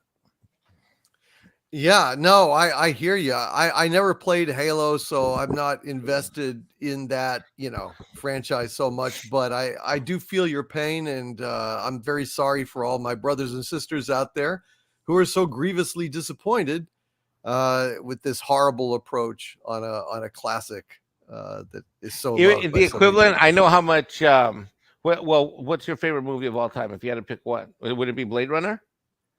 Yeah, it'd either be Casablanca, Blade Runner, or Lawrence of Arabia. Yeah. All right, well, let's say in the sci-fi genre. So Blade Yeah. Runner. So Halo is as close to me in the video game world of my life as Blade Runner is to you cinematically in science fiction. God. Same. Yeah. Wow. So That's that's why I don't even have I'm so bummed out. I don't even have the energy to rant about it. That's how bummed out I am. That Yeah, sucks, Wow. Mike. I'm sorry. I would And actually you guys know I get fired up, but I'm Yeah. so bummed out that this thing sucks that I can't even rant about it. I would actually argue that Halo might be the Blade Runner or the Princess Bride of video games. Like, it is as close to a perfect game as you can get. And they fucked it up. Yay. Well, there you go. Corion, Witch in Residence, anything eating you this week? Well, yeah, it's more of a what I have to look forward to this week. So, as some of you may know, I had a bit of an injury on my foot that has taken quite a long time to heal, and it's actually still in the process of healing, and it's gotten so bad that they're actually going to be putting me in a hyperbaric chamber with oxygen therapy this week coming up. So Oh, for my 5 God. days, I'm going to be in there. And Gary, as a scuba diver, will realize how horrifying it is for a scuba diver to have to go to a hyperbaric chamber That's very bad. session. But for those who have not ever done hyperbaric or understand what's going on, normally what a hyperbaric chamber is, it's a chamber that they've set up to decrease, like to put you under pressure. And with the oxygen, it's supposed to help you heal. But here's the thing. Scuba divers know this because if we screw up on a dive and we come up without having taken enough time or like we come up too late, we can get put into this chamber to save our lives. Now, when I say chamber, look, chamber sounds like, oh, it's going to be like a room or something, right? Like when you hear chamber, you're thinking like, oh, bed chamber or something like that. Sounds reasonable. No, it's a metal coffin. Okay, it is basically the exact, like, MRI tubes are more spacious than hyperbaric chambers and probably have a better view. Yeah. That's, and that one in there is completely misleading because that looks like a wide and spacious environment. It is not. It is a very small metal tube Oh my that they God. put you in, and you're in there for a fair bit of time. Now, thankfully, they only have to drop me to 33 feet worth of pressure, so 2 atmospheres. So basically double the pressure of the regular world. But yeah, I'm not looking forward to this. We're taught as divers that if you wind up in a hyperbaric chamber, you've failed, and you've failed bad. Right? Yeah, that's a bit more Oh accurate. man. So yeah, I'm going to be in that this week. So yeah, A whole week? well, not the whole week. I do a couple of hours on, and then I come back the next day for more. So Oh my yeah. God. So So yeah,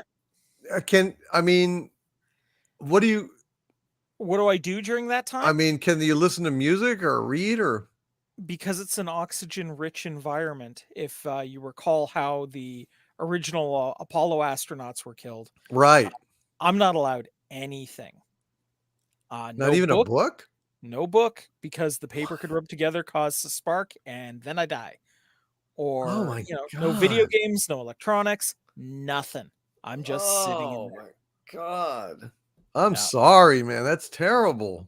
Yeah, so this is not looking like it's going to be a hell of a lot of fun. But the good news is that will be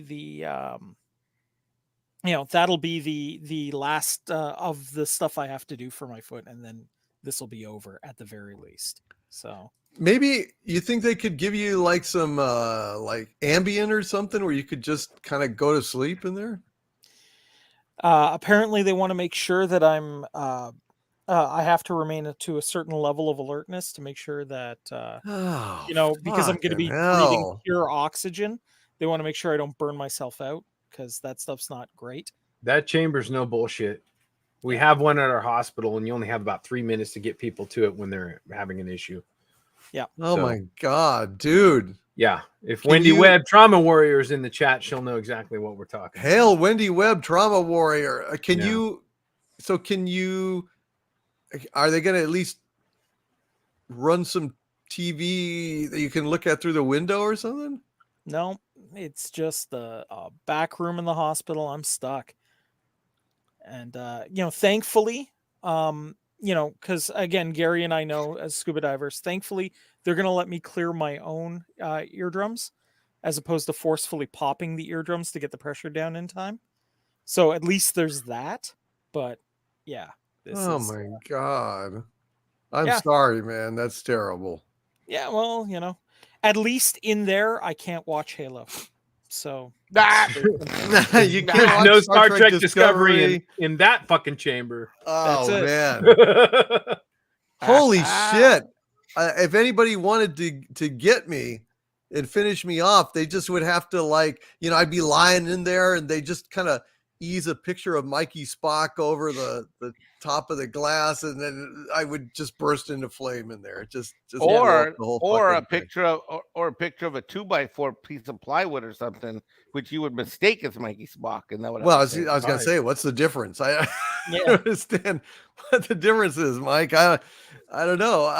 Shit. Okay, let's do a few more super chats here, and then we're gonna get to sunny side up. We've torn you down with depressing stories. We've had some violence on the show here, but now we're gonna lift everyone's spirits, hopefully, here in just a few minutes. Alaric Harosen. Hello, Alaric. Thank you for this $4.99 super chat. He says, another great show, guys. Thank you all. Thank you, Alaric Harosen. I'm glad you enjoyed it, my friend. That makes it all worthwhile. It really does. Thank you for the support. We really appreciate the super chats. And Cliff 3188 with a $4.99 super chat. Thank you, Cliff. Says woke, like a lot of the people that are a part of it, cannot create or reproduce without the work being mostly done by their enablers.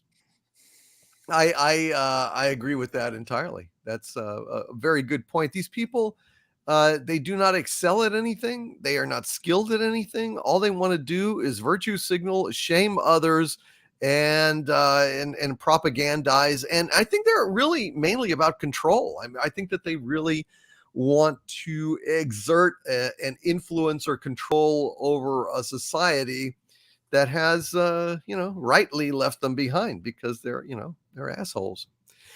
Thank you, Cliff 3188 and Bun 299 with a $5 super chat. Thank you, Bun. Says, like I said, I'm not paying for Paramount Plus. My brother is.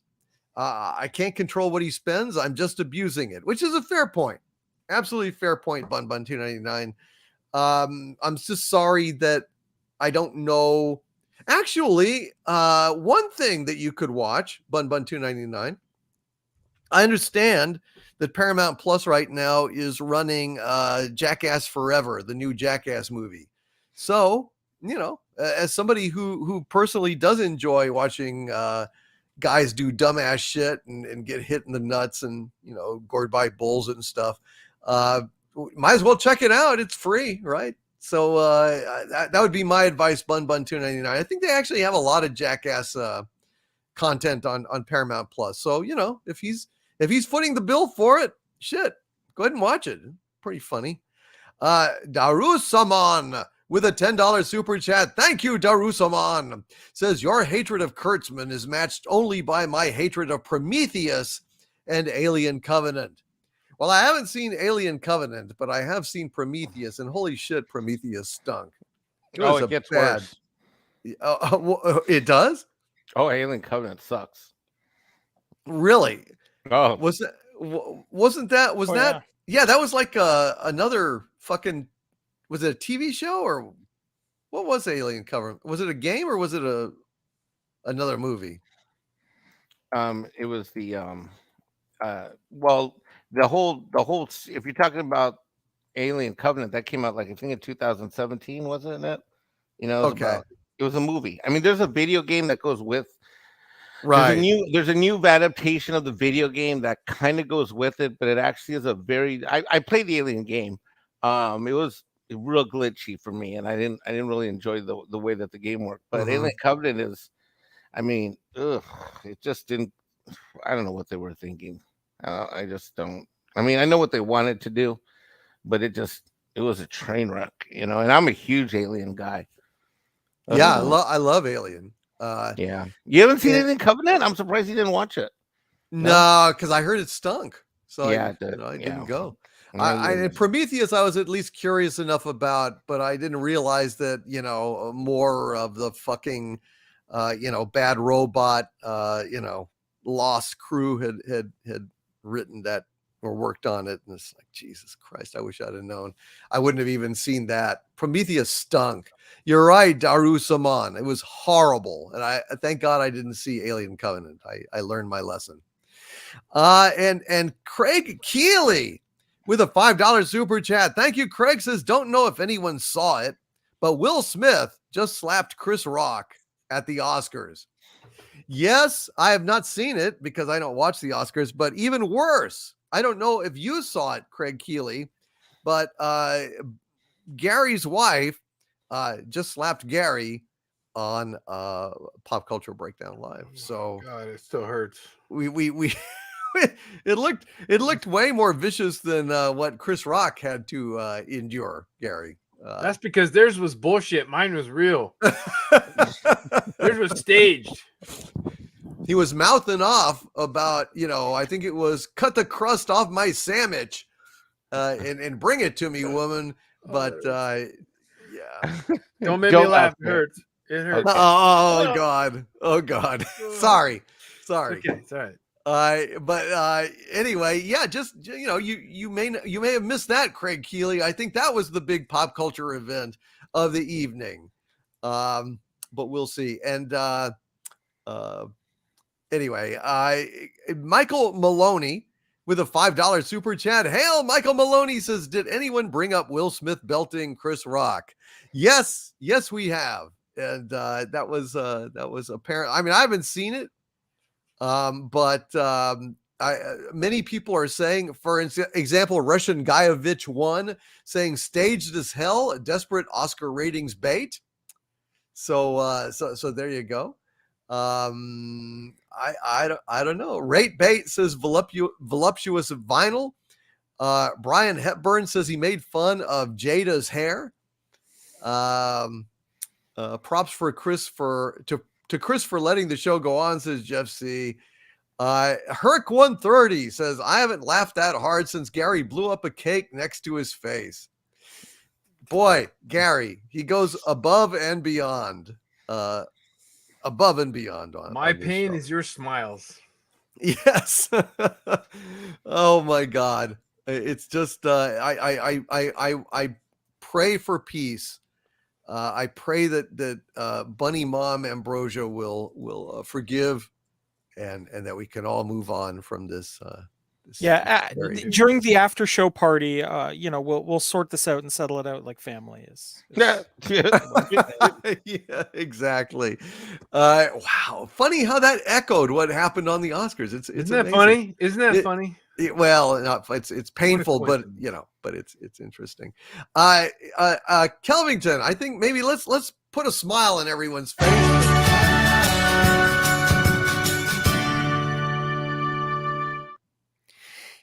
Is Harvey Cthulhu gonna have to slap a bitch? Is Harvey Cthulhu gonna have to slap a bitch? He thinks he's Wayne Brady on Dave Chappelle. That was one of my favorite sketches of all time. Wayne Harvey, Brady. God damn it! Where's my child support payment? I gotta go. He ran away. You fooled him. You terrified him. He thought you were Maury or something. I don't know. Kelvington, what anything put a smile on your face this week? This one thing in particular, which was Steven Spielberg has declared he will not direct another musical after the West Side Story flopped. He was at the PGA Awards breakfast where he was nominated for West Side Story. And while he noted that, it was good and we had a good time directing it, he will never direct another musical ever again. And the crowd went wild. Like, no shit. How do you fuck up West Side Story if you're trying to make a shot-for-shot remake? Well, we now know how. So he fucked it up bad. The other thing, like you mentioned at the very top of the show, and I went through and I had to find this for you just as a little happy moment. This is Rob Lowe and Snow White singing on the Oscars. I think it was like 22 years ago or something. And they sang the musical number that was so terrible that, we still remember it to this day. And you can still find it up on YouTube, which is where I found it. And of course, the final thing that is always the sunny side up for me is people complain that I don't produce a bit for this. And to them, all I have to say is, give me 60 seconds on the clock. Here is your eye on Hollywood. All right. I love these. Let's go. If you went to journalism school and now your job is to review episodes of Survivor, you need to go back to journalism school. When did Caitlyn Jenner take over Law and Order SVU? Hey, Rob Zombie, your new Munsters looks good. But when you hire one of the most beautiful women on earth and then cover her in a burqa, you are the problem. Oh my God. Bob Chapek, or as I call him, Bald Bob Hope. Maybe it's time to buy a Mo Howard wig, and you and Discount Dr. Smith here can go do a fucking road show. Sad news today. Jesus. We now know the date of the final episode of the Ellen DeGeneres show. She's been on the air for 19 years. It turns out you can't have a show if you're dancing with the First Lady out on stage and your backstage area is run like Abu Ghraib. And that has been your eye on Hollywood. Ouch. Ouch. Ooh. It's a Sweet black justice. eye on Hollywood. I can Sweet personally justice. attest to that one, Kelvington. No kidding. Well, Sweet justice. Yeah. so those are the things that made me very happy this week. The sunny sides up. Outstanding. I love it. That made me happy. That is sunny side up for me, man. I'm scared to ask, but Gary, did anything in the distant past of this week make you happy? Yes, it did. As a matter of fact, if our good friend Douglas Nelson is still listening, my Sunny Side Up is inspired by him. Now, you guys all know that I have this wonderful casting of the Slimer maquette that was, I did find out later on that was used as one of the little puppets in the movie, which was hysterical. But as I was restoring him, I discovered that, some civilian had painted a bunch of slapdash paint on top of the maquette. And I was stripping the paint off of it. And underneath that paint, I discovered the actual original chroma key green paint that they used to paint the original Slimer puppets and that particular maquette. So I thought, well, it would kind of be a waste to just throw this stuff away. So I ended up taking the samples of the paint and I dried them out for a couple of days. And I was able to mix them with some casting urethane, and I created, inspired by Douglas Nelson's video about the lady who was selling her farts. Remember that video? I don't know if you guys saw that, but Yeah, some girl was absolutely. selling her farts for like $250,000. So I created Slimer farts. Now, this Slimer fart is created from actual paint from the crack of Slimer's ass, which I didn't even know he had an ass until I got this maquette. Wow. He actually, come here. He has an ass. Isn't that incredible? Wow. Look at that. Son of a bitch. There it is. But the paint. Talk about actually staring into the abyss. Right? Yes. The paint actually came off of the maquette, and it is absolutely the original paint that was used to paint the original Slimer puppets. So I thought it was kind of a clever way to preserve that little piece of movie history. And I created a whole bunch of these, and I think I'll probably put a couple of them up for auction. But if anybody wants a Slimer fart, they will be in the next Bunny Trail Rescue auction. There you go. That's my sunny side up. Wow, that is Very super cool. Does Bunny Mom Ambrosia know this?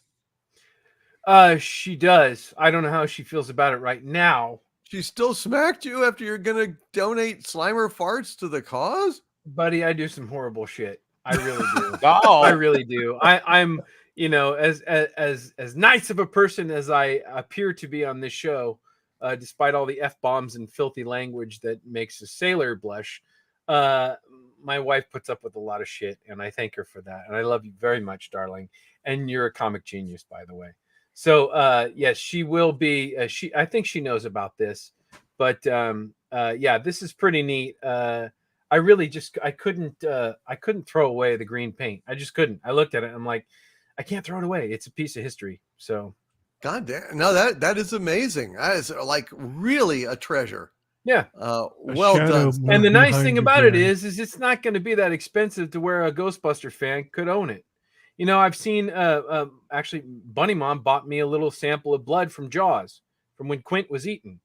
And she also bought me a little sample of the Evil Dead cabin. And these things are really inexpensive, you know what I mean? But for somebody that, otherwise doesn't want to spend $1,000 on something, they could have a little tiny piece of something that, is otherwise very cinematically important. Fantastic. That makes me happy just even knowing it exists. That's incredible. Slimer farts. Damn right. Amazing.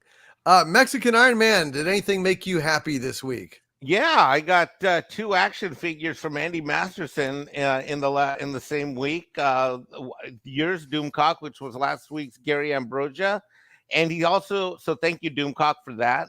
You're welcome. Thank you very, very much. And he also sent me this.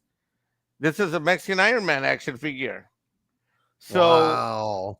So he sent me that, and I also want to give a shout out to Mark S47. Who did the base. And if anyone wants to, the live unboxing video is on my YouTube channel.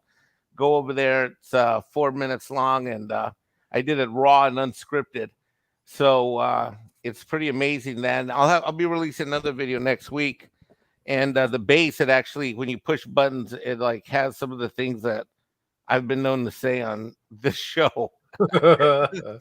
So, like going, oh no, like stuff like that. Oh, that's great. As well as from Midnight's Edge. So it was a double whammy from Andy Masterson. I hope he's still in the chat. He's an amazing guy.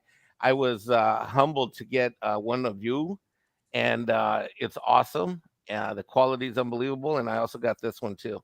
And it was like a 1-2 punch of happiness this week. And what I will say is this: no matter what happens to my Halo, whatever happens to our Picard, or some of the things the great thing that we've done, and this is a credit to you and Kelvington, is we've strengthened and built a great brotherhood and a great show, and everybody that watches this show and everybody that's a part of Xanadu. But just what you've built, Doomcock and Kelvington, what you've done with the show, it's so amazing, and I just can never thank you both as well as everyone. For all the great relationships. Like, it's really like my relationship with Andy is tight. I mean, we call each other and talk and stuff. And thank you for everything. Thank you.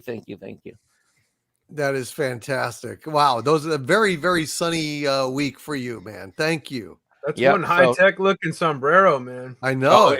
So go over. Anyone who's interested, go check out my YouTube channel. There's an unboxing video of it, and hail Andy Masterson. We got to do something nice for Andy Masterson. We do. We'll come up with something. Absolutely. He is a marvelous guy. And let's see, Corion, Witch in Residence. Anything? I know the bad stuff. Is there any good part? Like, are they going to let you have a? Well, I guess you can't have a woman in there because sparks might fly there too. So I don't know. Anything good? Actually, there are some good things this last week. One of them was. I got the opportunity to watch The Princess Bride with my daughter, and to sit down and watch it together. And that's one of those kind of special movies that you have to just catch somebody at just the right age to watch, and she was finally ready to watch it. And it was pretty amazing. And afterwards, she pulled out we got her one of those big tall princess hats from Disney, and there she was putting it on and playing Buttercup and saying some of the lines. And it was really amazing and really special to be there for that. So there was that. There was another kind of cute little piece. I don't know if you guys have this down in the States, but every year we have to re-register our license plates up here. It's kind of like a tax on the license plate, which is in itself a tax. But Ontario's done away with it.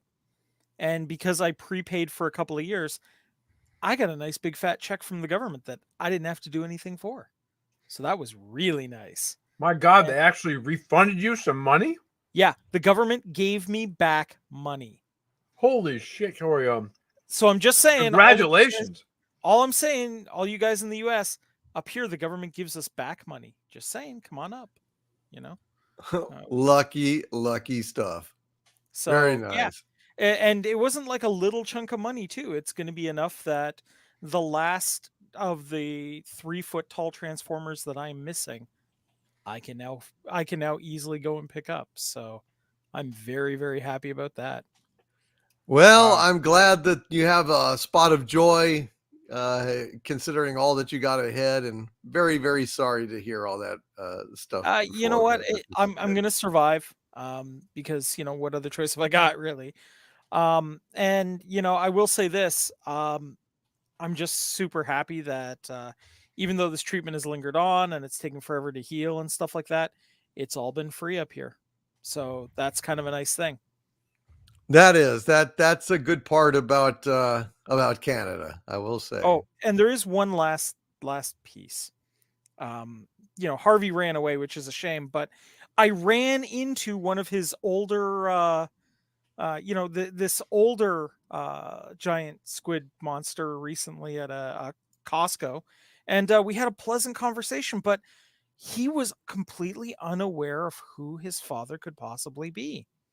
And so I happened to know the summoning incantations for Harvey. So Harvey, expect a phone call. You son of a bitch! Let me tell you something. You think that's a joke? I'm gonna track down all your little kids running around. I bet you got a bunch you don't know about, buddy. You just wait. Two can play that game. And besides, Maury's almost gone. Maury's almost gone. And I'll be free then. I'll still be free. Free from Maury, not from us. Damn you! Corione, let's get a class action lawsuit against this deadbeat. I'm really Yeah, I've heard that the law firm of Yog-Sothoth and Rabinowitz is a really good law firm. So that works. Hey, they're my attorneys, asshole. They're not going to help you. You not if we pay more. Shut up! I got tons of wampum. Savvy?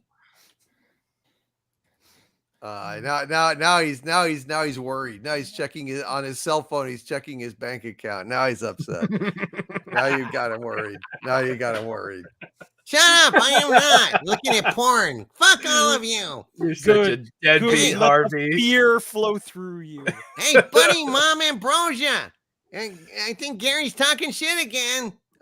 No, don't listen to him. Don't listen to Harvey. He's just trying to cause trouble. Don't make this worse, Harvey. I'll do my best. This is bad. And let's see. We've got a few more super chats here. Craig Keeley with a $2 super chat. Thank you. Craig says, on another note, the Halo show is terrible. That's what I'm hearing. Thank you, Craig Keeley and Rod Thunderheart, who's been a channel member for 24 months at the Archvillain level. Thank you, Rod. Says, hail my liege, Will Smith and Chris Rock. The pro wrestler in me says that's the fakest slap that ever faked being slapped. I'm making big waves on See Through Love 2, Pyro, and 3 through 6. Hail Pop Culture Breakdown crew. Hail Rod Thunderheart. So Rod has done some wrestling, and he is saying that that slap was fake. The whole thing is fake. So, yeah. Low ratings. We concur, Rod. Hail. However, the slap we had here on Pop Culture Breakdown did not seem fake in the slightest. No, that was fucking real. That was fucking real. It clearly is. And Bunny Mom Ambrosia says, who do you think is taking care of Harvey's kids? He has no comment. He has no comment. But thank you, Bunny Mom Ambrosia. Appreciate that. All those Harvey kids that we saw the other day, they were disturbing. And really, for just 10 cents a day, for less than a cup of coffee, you too can help take care of Harvey Cthulhu's offspring.